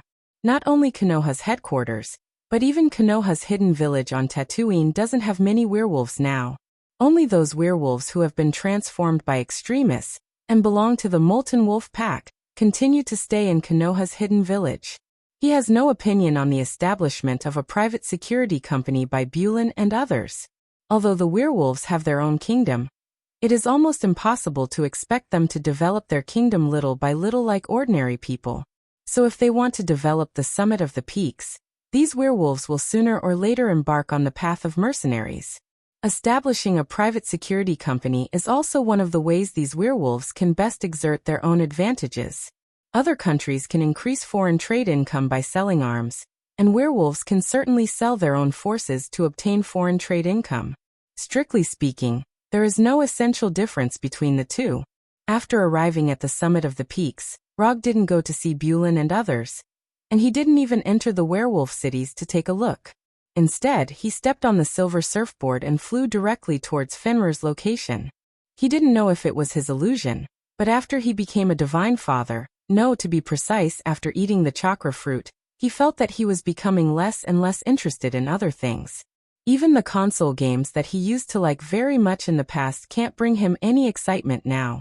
If it's described in a more artistic way, he feels that he seems to be less and less human now. He doesn't know if this is the change brought about by the improvement of his life essence after becoming a divine father, or the change brought about by eating the chakra fruit. But he instinctively felt that this change was not what he wanted. He didn't know how long this weakening of humanity situation would last, and he wasn't sure what this change would eventually become. But there was one thing he was sure of, and that was that he did not want to become a god who was uninterested in anything and everything. So, he returned to Earth and planned to find someone to talk about this issue specifically. Among the people he knew, there were not many people who could give him advice in this regard. To be precise, there was only one wolf and one person. The wolf must be Fenrir. Fenrir was promoted from a magical beast to a demigod creature, and in this regard, he should have a similar experience. As for that person, of course, it was his magic teacher, Ancient One. Ancient One was a divine father, and he walked step by step from an ordinary human to a divine father. What Rog was experiencing now, Ancient One had experienced it before. However, instead of going directly to Ancient One, he planned to see Fenrir first. After all, there were some things that he could talk to Fenrir about, but he couldn't talk to Ancient One. On an unknown mountain peak, Rog saw Fenrir lying on the top of the mountain with a bored expression on his face. "Why are you here?" Fenrir raised his head and asked first.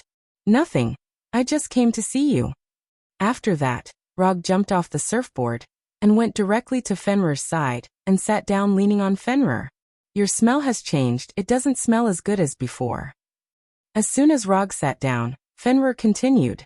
"I have experienced some things recently, and my body has changed a little." Rog explained briefly. What Fenrir said about the smell changing was not that there was any smell on his body, but that his current aura was very different from before. Others may not be able to perceive it, but Fenrir, as a demigod, can easily discover this. Even if Rog has concealed his own aura, it still can't be hidden from Fenrir. Do you feel that your humanity is getting less and less?" Fenrir glanced at Rog beside him and asked silently. You can see that too? It seems that after becoming a demigod, your harvest is not small. Rog said with a smile, and touched Fenrir's white hair by the way. Because I am the same now. I feel that my wolf nature is getting weaker and weaker. Fenrir leaned his head close to Rog and said with a lonely face. In the beginning, I was Hela's war pet. I did whatever she asked me to do, and accompanied her to conquer the 9 lands. Later, Hela was imprisoned by Odin, and I was locked in the dungeon where I could not see the sun. After resurrecting, I became your war pet and fought with you. Of course, most of the time you did not need my help. You could defeat all the enemies by yourself. After following you, I met Blackie and the others, and I had a good time in Konoha, but there were no fights, and it was a little boring. Later, you fed me the shard of divinity and took me to Warnerheim to see Hela, and let her solve the small problems in my body. Finally, I became what I am now, a demigod creature. Fenrir's tone was flat as he described his past, like an old man recalling his youth.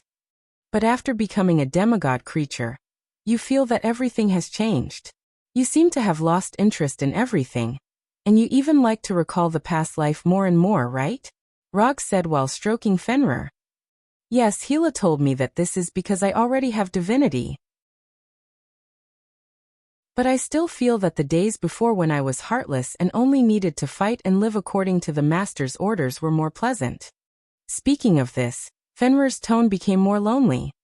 Get up, let's fight. Before I only used the wooden dragon and the wooden man to beat you. Now I want to train you personally. Rog stood up directly and said to Fenrir with a serious face. Now. Otherwise, do you need to pick a special day? This is what you said. Even if you are my master, I will not hold back. I don't need you to hold back. If you can beat me, it's your ability. After that, Rog's body shone with a golden light, and he hooked his finger toward Fenrir. He originally intended to learn some experience from Fenrir, but he did not expect Fenrir to be more confused than himself. At least he knew what he had to do in the future. But Fenrir directly entered the state of recalling his youth, like an old man waiting for the end of his life. In order to let Fenrir, a new demigod, find some goals in his wolf life, he planned to train Fenrir personally. At the same time, he wanted to test how strong he was as a heavenly father. When Rog's body shone with a golden light, Fenrir also stood up and looked at him condescendingly. Then a claw was sent toward him. Heavenly Father Rog versus Demigod Fenrir. It officially began.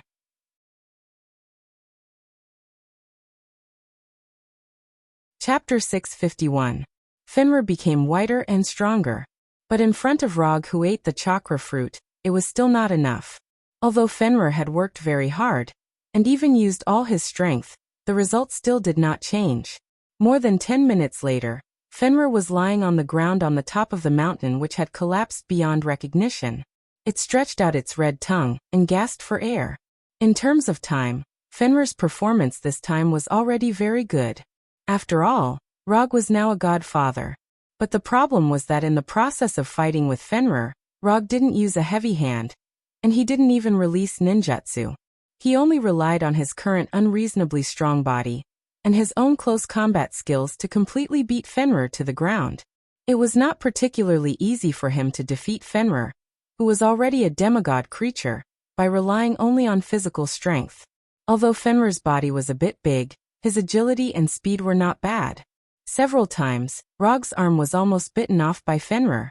However, the person who won in the end was still him.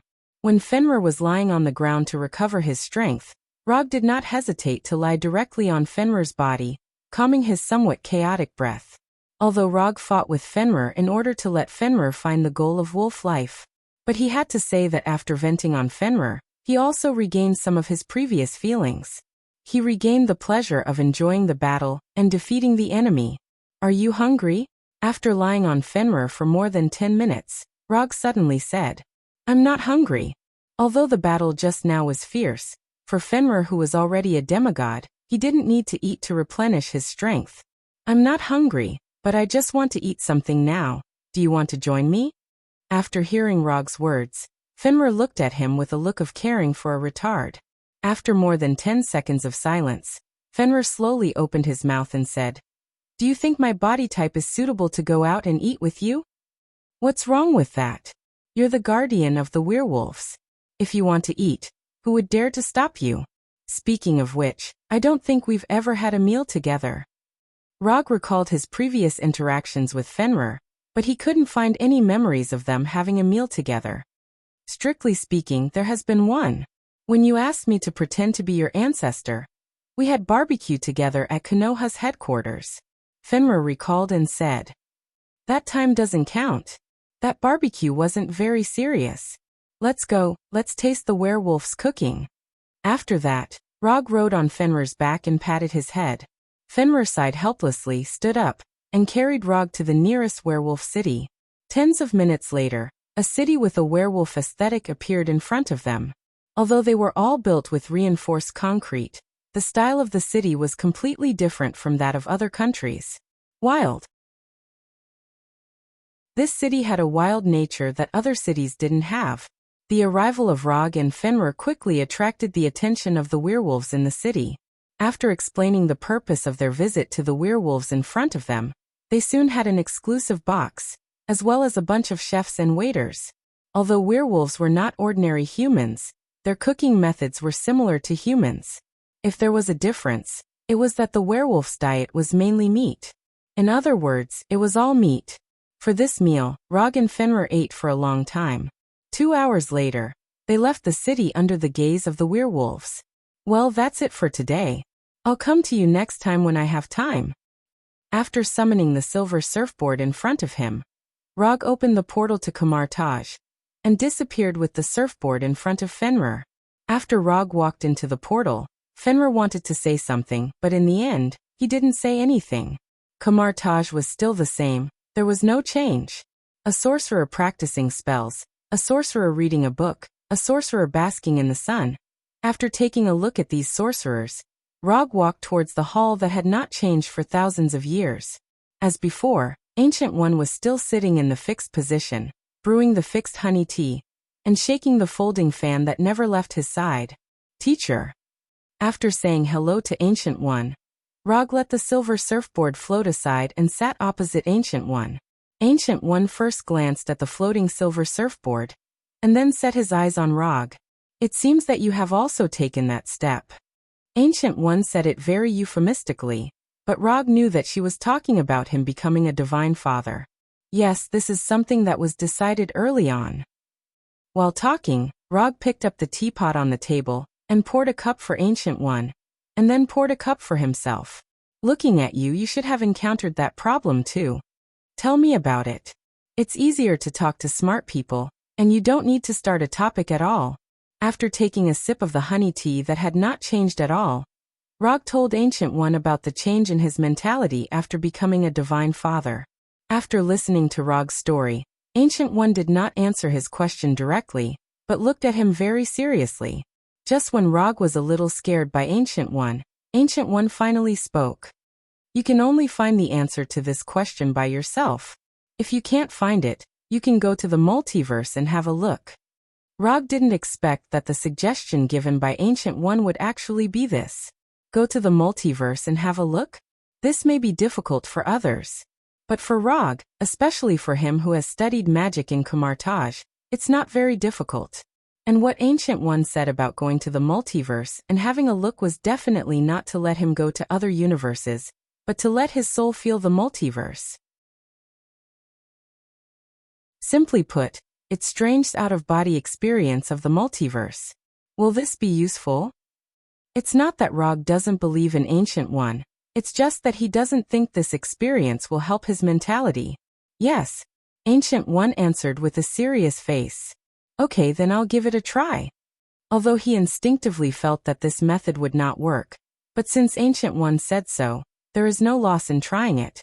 After taking a few deep breaths, Rog cast an out-of-body magic, and let his soul leave his body. Just when he was about to actively sense the multiverse, Ancient One suddenly stood up and came to him with a folding fan. Before he could understand what Ancient One was going to do, Ancient One's palm patted directly on the chest of his soul. No. Actively sensing the existence of the multiverse and passively sensing the multiverse are two completely different things. Simply put, It's the difference between having the initiative and not having the initiative. If Rog actively senses the multiverse, he can decide when to end and let his soul return to his body. But if it's passive sensing, then it depends on when Ancient One will let him come back. When he saw Ancient One's right palm coming towards him, he instinctively wanted to end the out-of-body experience. However, in front of Ancient One, whose magic level is several levels higher than him, he has no room for resistance. In just a moment, he felt his soul floating into outer space. Then, as if passing through a black hole, he entered the bizarre multiverse. Although he knew that Ancient One would not have the idea of hurting him, this experience of being forcibly sent to the multiverse still made him feel a little uncomfortable. However, his displeasure quickly disappeared, because the indescribable feeling of his soul experiencing the multiverse quickly occupied all his thoughts. When his soul entered the multiverse, he lost his perception of time and space. He was like a fallen leaf that had fallen into the river, allowing the river to take him to an unknown territory. Rog doesn't know how long he has been wandering in the multiverse, nor does he remember how many strange worlds he has experienced. The only thing he can be sure of is that he is becoming calmer and more adapted to this indescribable strange feeling. When his soul was finally pulled back to his own body, he found that he was not in the hall, but in the room where he had lived. At this time, he was lying on the wooden bed that was many times older than him. Beside the bed was Strange, who was wearing a hovering cloak. How long have I been gone? Judging from the room he is currently in, his soul should have been wandering outside for a long time. But for how long, he can't be sure. 10 years. Strange glanced at Rog and said calmly, 10 years. Rog looked at Strange as if looking at an idiot. Although he doesn't know how long he has been in the multiverse, it is definitely not 10 years. Not to mention anything else, his body has long ceased to exist after 10 years of not eating or drinking. Your joking level needs to be improved. After rolling his eyes at Strange, Rog stood up and moved some stiff body. Then he took out his mobile phone and took a look. What 10 years? It's only been 7 days. Sensei said that you can go back after you wake up. The problem you encountered should have been solved. If it hasn't been solved, come again. Strange stood up and relayed Ancient One's words. Thanks Sensei for me. After summoning the silver surfboard floating in the corner of the room, Rog opened the portal back to Konoha Hidden Village. Then he left Kamartage with the surfboard. It has to be said that the way Ancient One helped him solve the weakening of humanity is a bit too simple and crude. Don't you feel that humanity has weakened? No problem, just go to the multiverse and experience your own insignificance. At that time, not to mention humanity, even the bestial nature can be completely stimulated. Although Ancient One's method is very crude, the effect is also very good. After seeing those strange multiverse, Rog doesn't have any thoughts now. He just wants to be a good person, a person who can eat, sleep, and do what he likes.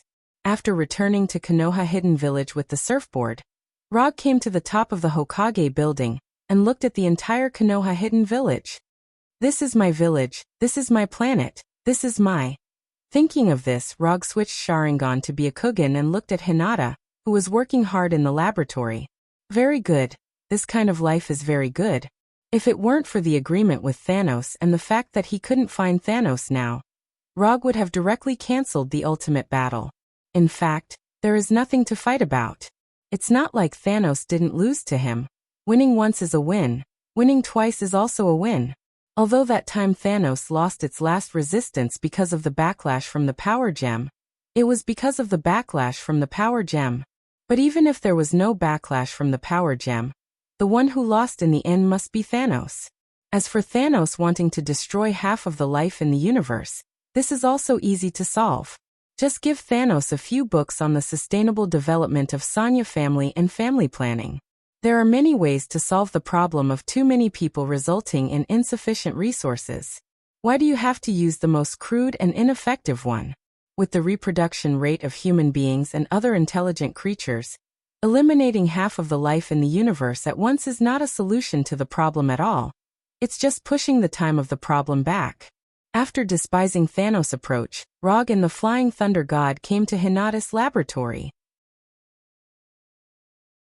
At this time, Hinata was still developing the Sharingan ninjutsu. Her beautiful long black hair was tied into a simple ponytail, and although the white coat on her body covered the curves of her body, it still revealed a charming back. Looking at Hinata, who put almost all her energy into the research, Rog came to her side and grabbed her right hand.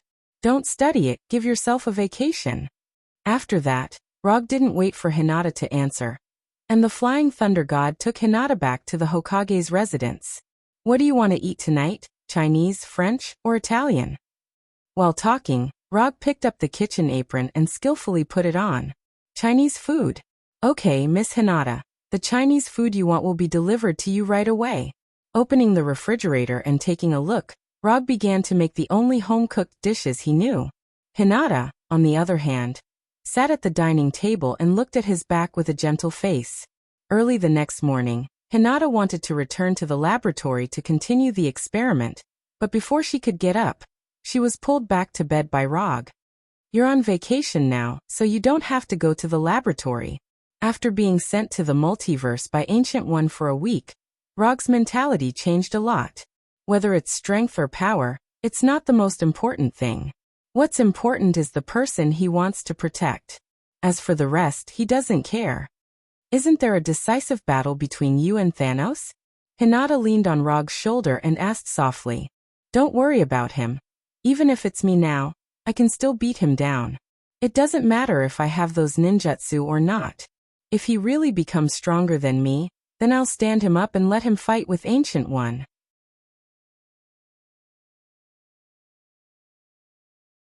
Chapter 652. After listening to Rog's explanation, Hinata stretched out her right index finger and drew circles on his chest. Then she said lightly, well, it's up to you. More than an hour later, Hinata got up, left the Hokage's mansion, and went to the Hokage building. Although she didn't have to study ninjutsu for the time being, unlike Rog, who was used to being lazy, Hinata was a very responsible person. So she began to deal with the affairs of Konoha's hidden village. Rog didn't say anything about Hinata's decision. The reason why he can be a hands-off boss is because he has Hinata's silent support behind him. Otherwise, he wouldn't be as relaxed as he is now. Every successful man has a woman who silently works for him. Hinata proved this with practical actions. When Hinata went to the Hokage building to deal with the affairs of the village, Rog also left the mansion and began to stroll in the village. Although he said that he was strolling, he was actually going to find the Punisher. Konoha's headquarters in the Washington area is now just an external facade. In addition to letting others know that Konoha hasn't completely left the earth, no one lives there. Most of the people have moved to Konoha's hidden village. To be precise, they have settled in Konoha's hidden village. After all, compared with the earth, Konoha's hidden village is far superior to the earth in terms of natural environment and technology. Rog first went to the Punisher's house. The result was no surprise. His first summoned beast and subordinate were now performing official duties outside. Not only was the Punisher not at home, but even the Red Tank and the Abomination were also not at home.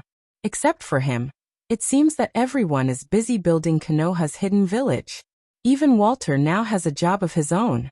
Konoha's chief psychological counselor. This is Walter's current position. After walking around the inner city for most of the time, Rog finally found a guy who also has nothing to do. Blackie. His previous weapon, Blackie, is now as idle as him. Strictly speaking, it's not particularly idle. He doesn't know whether it's because of his influence or Blackie's own preferences. Now Blackie likes to taste food and play games. A born fighting race has now become an otaku. If he hadn't seen it with his own eyes, Rog himself wouldn't have believed it. What surprised him even more was that the number of games in Xiaohei's house was even more than his personal collection. Because of interstellar trade, both the Kree Empire and Xander have trade caravans from Konoha. These caravans not only brought back a lot of specialties from the Kree Empire and Xander, but they also brought back a lot of technological products. For example, Xiaohei was currently using the latest gaming helmet from the Kree Empire. Rog looked at Little Black's console model and helplessly discovered that the Kree gaming helmet he was currently using was actually 2 generations behind. Rog, your gaming skills aren't good enough. With your standard, You won't even make it into the top 1,000 in the entire server. In a multiplayer game similar to PUBG, Rog and Xiaohei formed a two-person team. Then he was crushed. What do you mean my level is not good enough? It's the other side who cheated, okay? He's running even faster than the floating car. That guy is definitely cheating. After taking off the gaming helmet, Rog explained. In esports, being a noob is the original sin. Xiaohei didn't argue with Rog. Instead, he silently said something that was enough to break Rog's defense. You, looking at Xiaohei's mouthful of sharp teeth, Rog sighed helplessly. In this day and age, even weapons dared to laugh at their master's noob. Times have really changed. Again, I don't believe that I can't get the championship trophy today. After saying that, Rog took the lead and put on the gaming helmet. Reality proved that being a noob was the original sin in esports. When Rog played single-player fighting games, he was definitely a first-rate player. However, once he entered a multiplayer competitive game like this, he, who was used to fighting alone, was quickly beaten to a pulp by the opposing team. In the end, after fighting for a few hours in Xiaohei's house, he still didn't get the championship trophy. Before leaving, he asked Xiaohei, who was addicted to the game, "Do you regret becoming my weapon?" He thought Xiaohei would give him a touching answer. As a result, Xiaohei didn't say anything and threw the gaming helmet he just used to him. Don't think about this nonsense all day. Practice more when you have time. If you can't find a suitable weapon in a fight, you can come to me at any time. After that, Xiaohei put on the gaming helmet again and started a new game. Looking at Xiaohei lying on the sofa with a helmet on, Rog didn't say anything else and left Xiaohei's house for the next destination. Punisher, Abomination, Red Tank, Dr. Connors, Daisy, Moonstone, Quicksilver, Walter, except for Venom, who still stayed with Eddie on Earth. Rog spent the afternoon visiting each of them. Although they all had their own jobs now, he had a reasonable reason that no one could find a problem with. The fourth Hokage inspected the various jobs in the village. After enjoying a dinner made by Walter at his house, Rog returned to the Hokage's mansion. He spent a day specifically to understand the current lives of others. After confirming that everyone was doing well, he felt a lot more at ease. At least, he didn't let these people who followed him have a bad life. In the following days, he began the boring life of cultivation again. To be precise, it can't be said to be cultivation. It should be to thoroughly adapt to his body after being strengthened by the chakra fruit. While adapting to his body, he also digested Njord's God King's authority. He didn't accept Njord's authority in the ocean and storm domain, but used the energy in it to temper his body little by little. At the same time, he began to learn how to control universal energy. If he wants to go further in the Divine Father level, universal energy is a hurdle that can't be bypassed. Only by learning how to control these universal energy can it be possible to break through the limits of the Divine Father level and advance to a higher level. The system can't provide him with any help in this regard. However, the Silver Surfboard makes up for his shortcomings in this regard. To some extent, the Silver Surfboard is a solidified and self-charging universal energy entity. By studying the Silver Surfboard, he can find a way to control and use universal energy. However, this obviously isn't an easy thing to do. When he began to study universal energy, Hinata also resumed her research on the Sharingan ninjutsu. Although Hinata didn't put all her energy into research, she didn't stop the relevant research either. Time passed little by little, and unknowingly, 3 months have passed. In these 3 months, Rog thoroughly adapted to his strengthened body and learned a way to use universal energy from the Silver Surfboard. In order to understand more about universal energy that can't be classified by attributes and properties, he also went to Asgard and stayed in Asgard's royal library for more than half a month. As a long-established universal civilization, Asgard's research on universal energy is not in the minority. It's just that because of tradition and his physique, Asgard didn't study universal energy as a main force. Compared to the energy of the universe, Asgard's research was mostly about the divine power. But even so, Asgard's information has helped Rog a lot. Coupled with the copy of the book collection that he had obtained from the Vanir gods, It only took him 3 months to upgrade himself from a novice in the field of cosmic energy to a slightly knowledgeable researcher. However, research is research, the specific application is obviously not so simple. After 3 months of trial and error, he had only grasped some of the basic methods of using it. For example, relying only on his physical body to survive in outer space, and using universal energy to restore his physical strength and energy, etc. In addition to him, in the past 3 months, Hinata's research has also gained a lot. Although the number is not a lot, Hinata has successfully developed 3 Sharingan ninjutsu: 80 Gods Airstrike, Expanding Truth-Seeking Ball, and Killing the Gray Bone. As for Infinite Tsukuyomi, Heaven's Defense and Yomiuri, she hasn't been able to study them yet, but she has a general idea. It has to be said that Hinata's talent in ninjutsu research and development is really amazing. When she put the complete information of the 80 Gods Airstrike, Expanding Truth-Seeking Ball, and Killing Gray Bones in front of Roger, Roger once again doubted who was the real transmigrator. Compared with Hinata, he, the real transmigrator, is not an ordinary scum. Although he was a little surprised that Hinata actually developed these 3 ninjutsu, he still happily accepted the information and devoted himself to cultivation. No one will dislike their own strength. This is the same as no one on earth will dislike their own money. Saying that I have no interest in money is just a matter of listening to it. If anyone really believes it, then there is a real problem with their IQ. Rog, who originally planned to give himself a small vacation, began to cultivate again. But this time he didn't cultivate universal energy or his body, but the 3 ninjutsu that require Sharingan. 1 week later, for Konoha's hidden village, this day is no different from the past. But just after noon, Konoha's security team received a very flamboyant invasion signal. In the outer space of Tatooine, a very famous giant spaceship appeared. Behind this giant spaceship, there is a fleet that is enough to start a planetary war. Temple number 2. At this time, the giant spaceship that came to the outer space of Tatooine was the flagship of Thanos' Tyrant, Temple number 2. Rog, who was practicing ninjutsu in the training room, received a report from number 2. However, he didn't immediately go to the Hokage's office, but returned to the mansion to take a bath.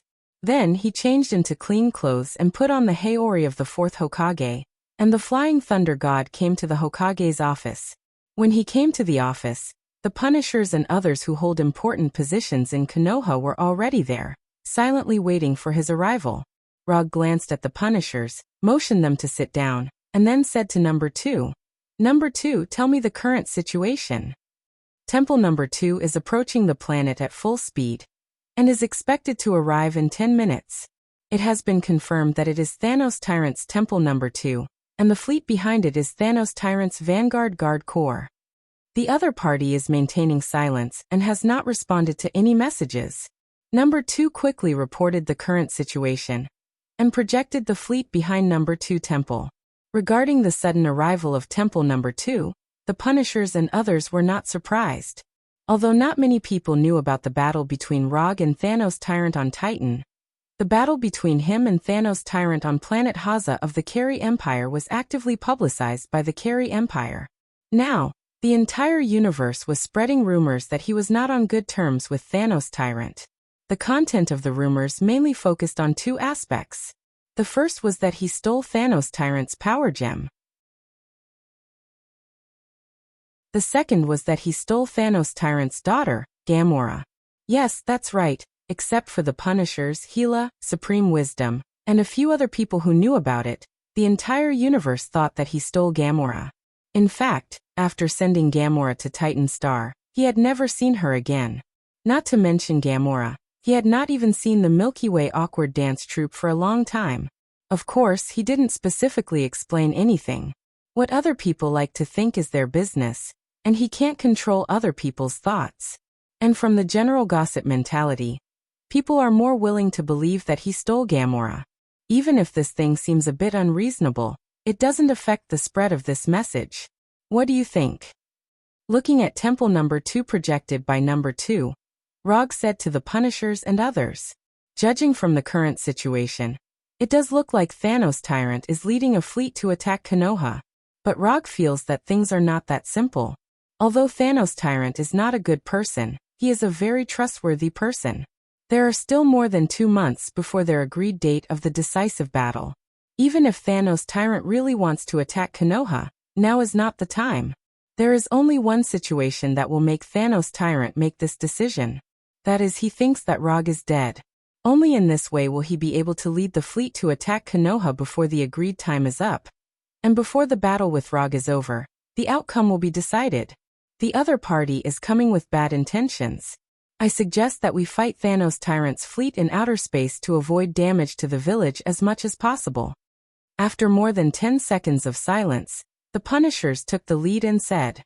His suggestion was approved by Abomination, Red Tank and others. I don't think the other party is going to attack Konoha. If they really want to attack Konoha, they won't just fly at this speed. This is completely to give Konoha enough time to prepare. Daisy also expressed her opinion. When Daisy expressed her opinion, the office once again fell into a silent atmosphere. The entire army enters level 1 alert. Wait for my order to set off at any time. I'll go and meet Thanos Tyrant first.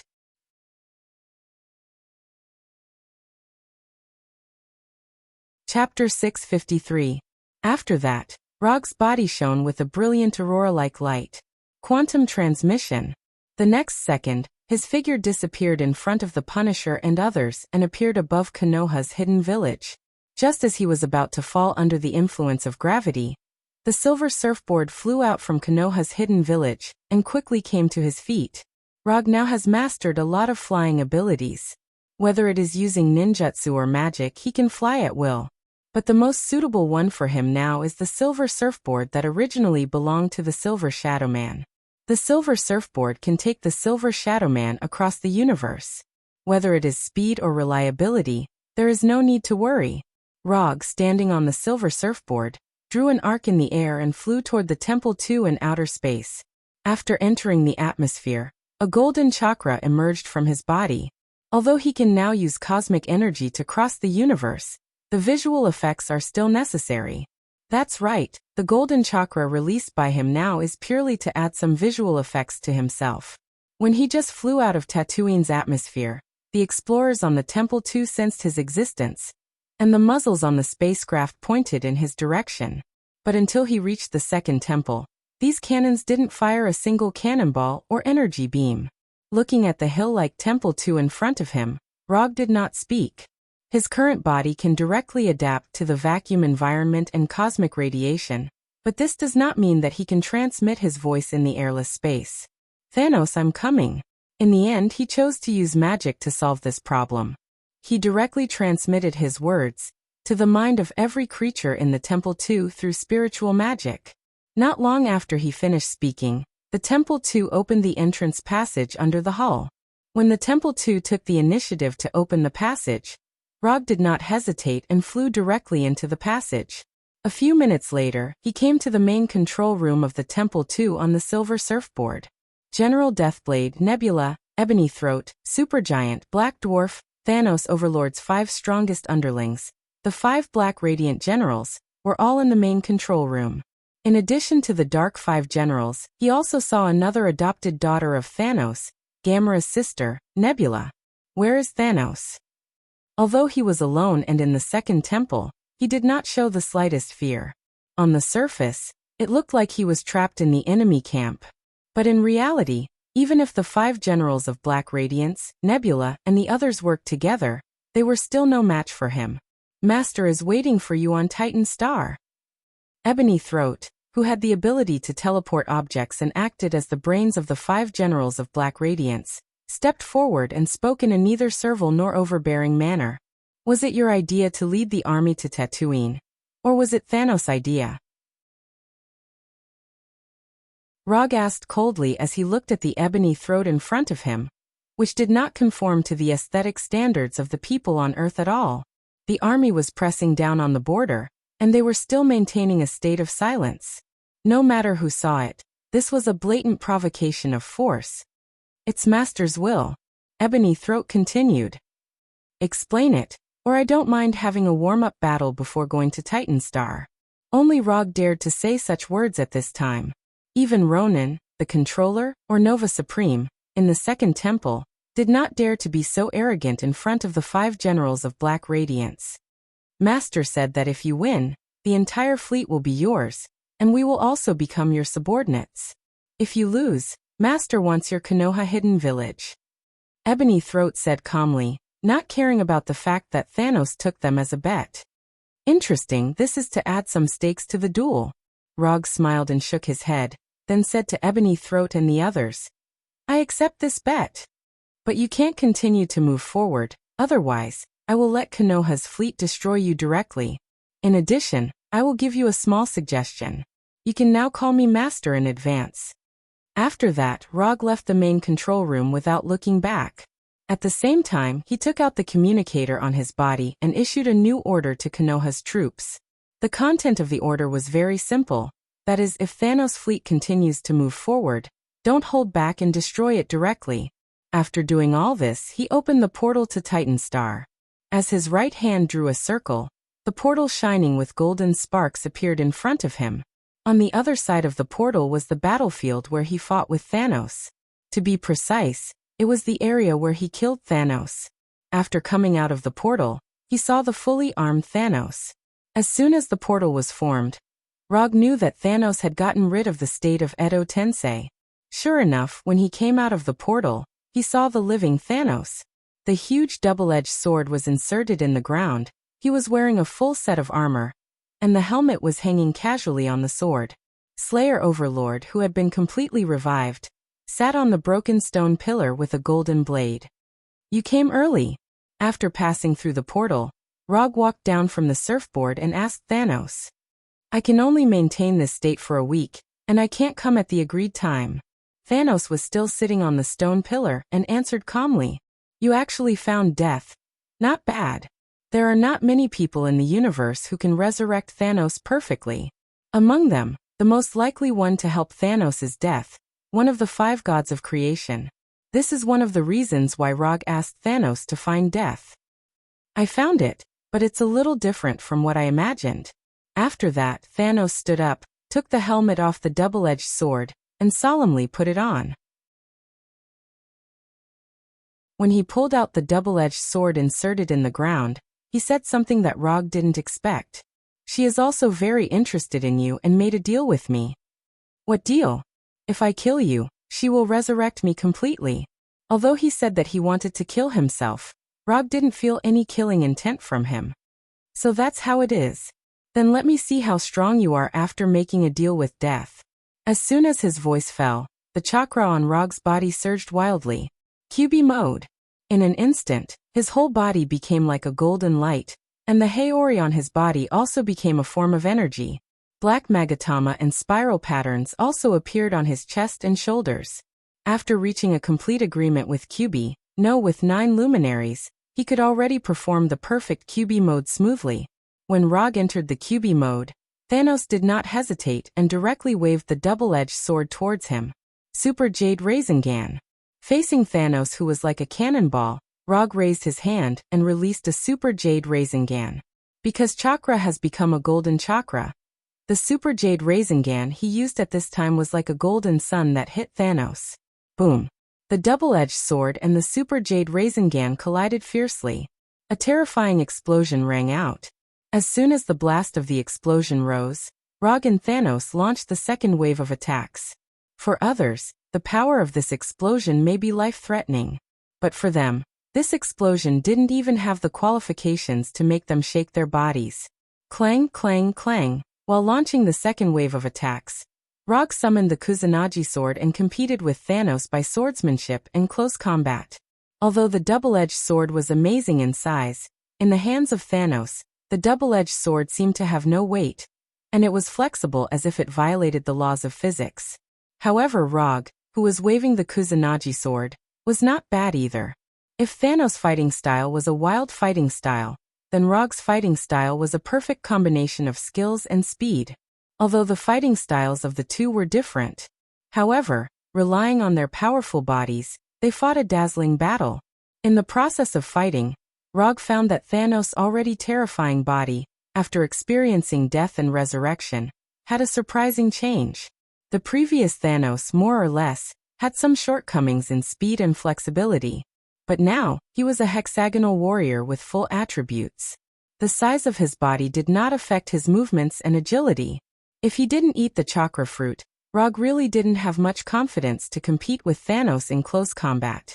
In close combat, the most important thing was not the fighting technique, but the quality of one's body. If you don't have enough physical fitness, even if you have good skills, you will be knocked down by a punch. With the strengthening of the chakra fruit and the QB mode, Rog's physical fitness was not worse than Thanos, and it was even stronger. However, Thanos was not an easy person to deal with. Although he didn't expect Rog's physical fitness to be improved to this point, he keenly discovered that Rog had taken a critical step and reached the Heavenly Father level. After being aware of this, Thanos no longer held back.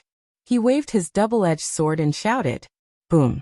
Under Thanos' powerful slash, Rog was forced to take a few steps back. Then he found that Thanos was different. Heavenly Father level. Thanos actually entered the Heavenly Father level. When they fought just now, he was very sure that Thanos was not a Heavenly Father level. But now, Thanos showed an unquestionable Heavenly Father level aura. Breakthrough in battle? No, this is impossible. Although in some novels, there is no lack of cases of breakthrough in battle. But this kind of thing in reality is basically unlikely to happen.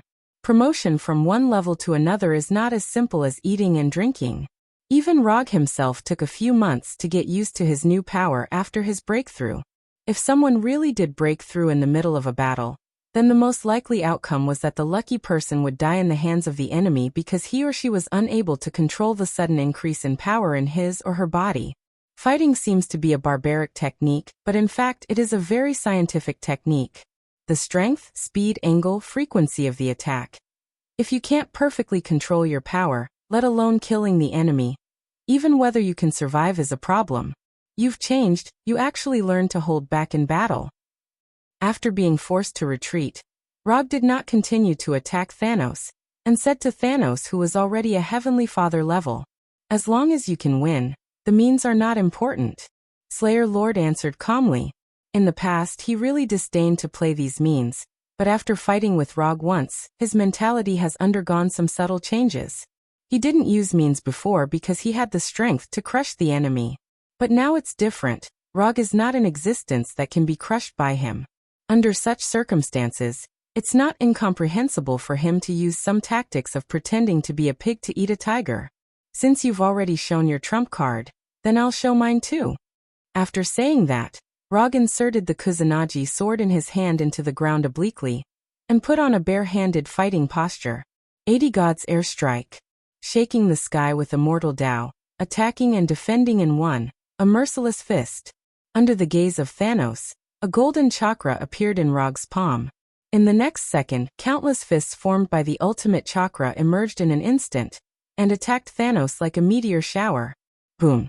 Boom. Boom. Compared with the fist of Top Buddha, the fist of 80 Gods Airstrike did not have the kind of earth-shattering shock.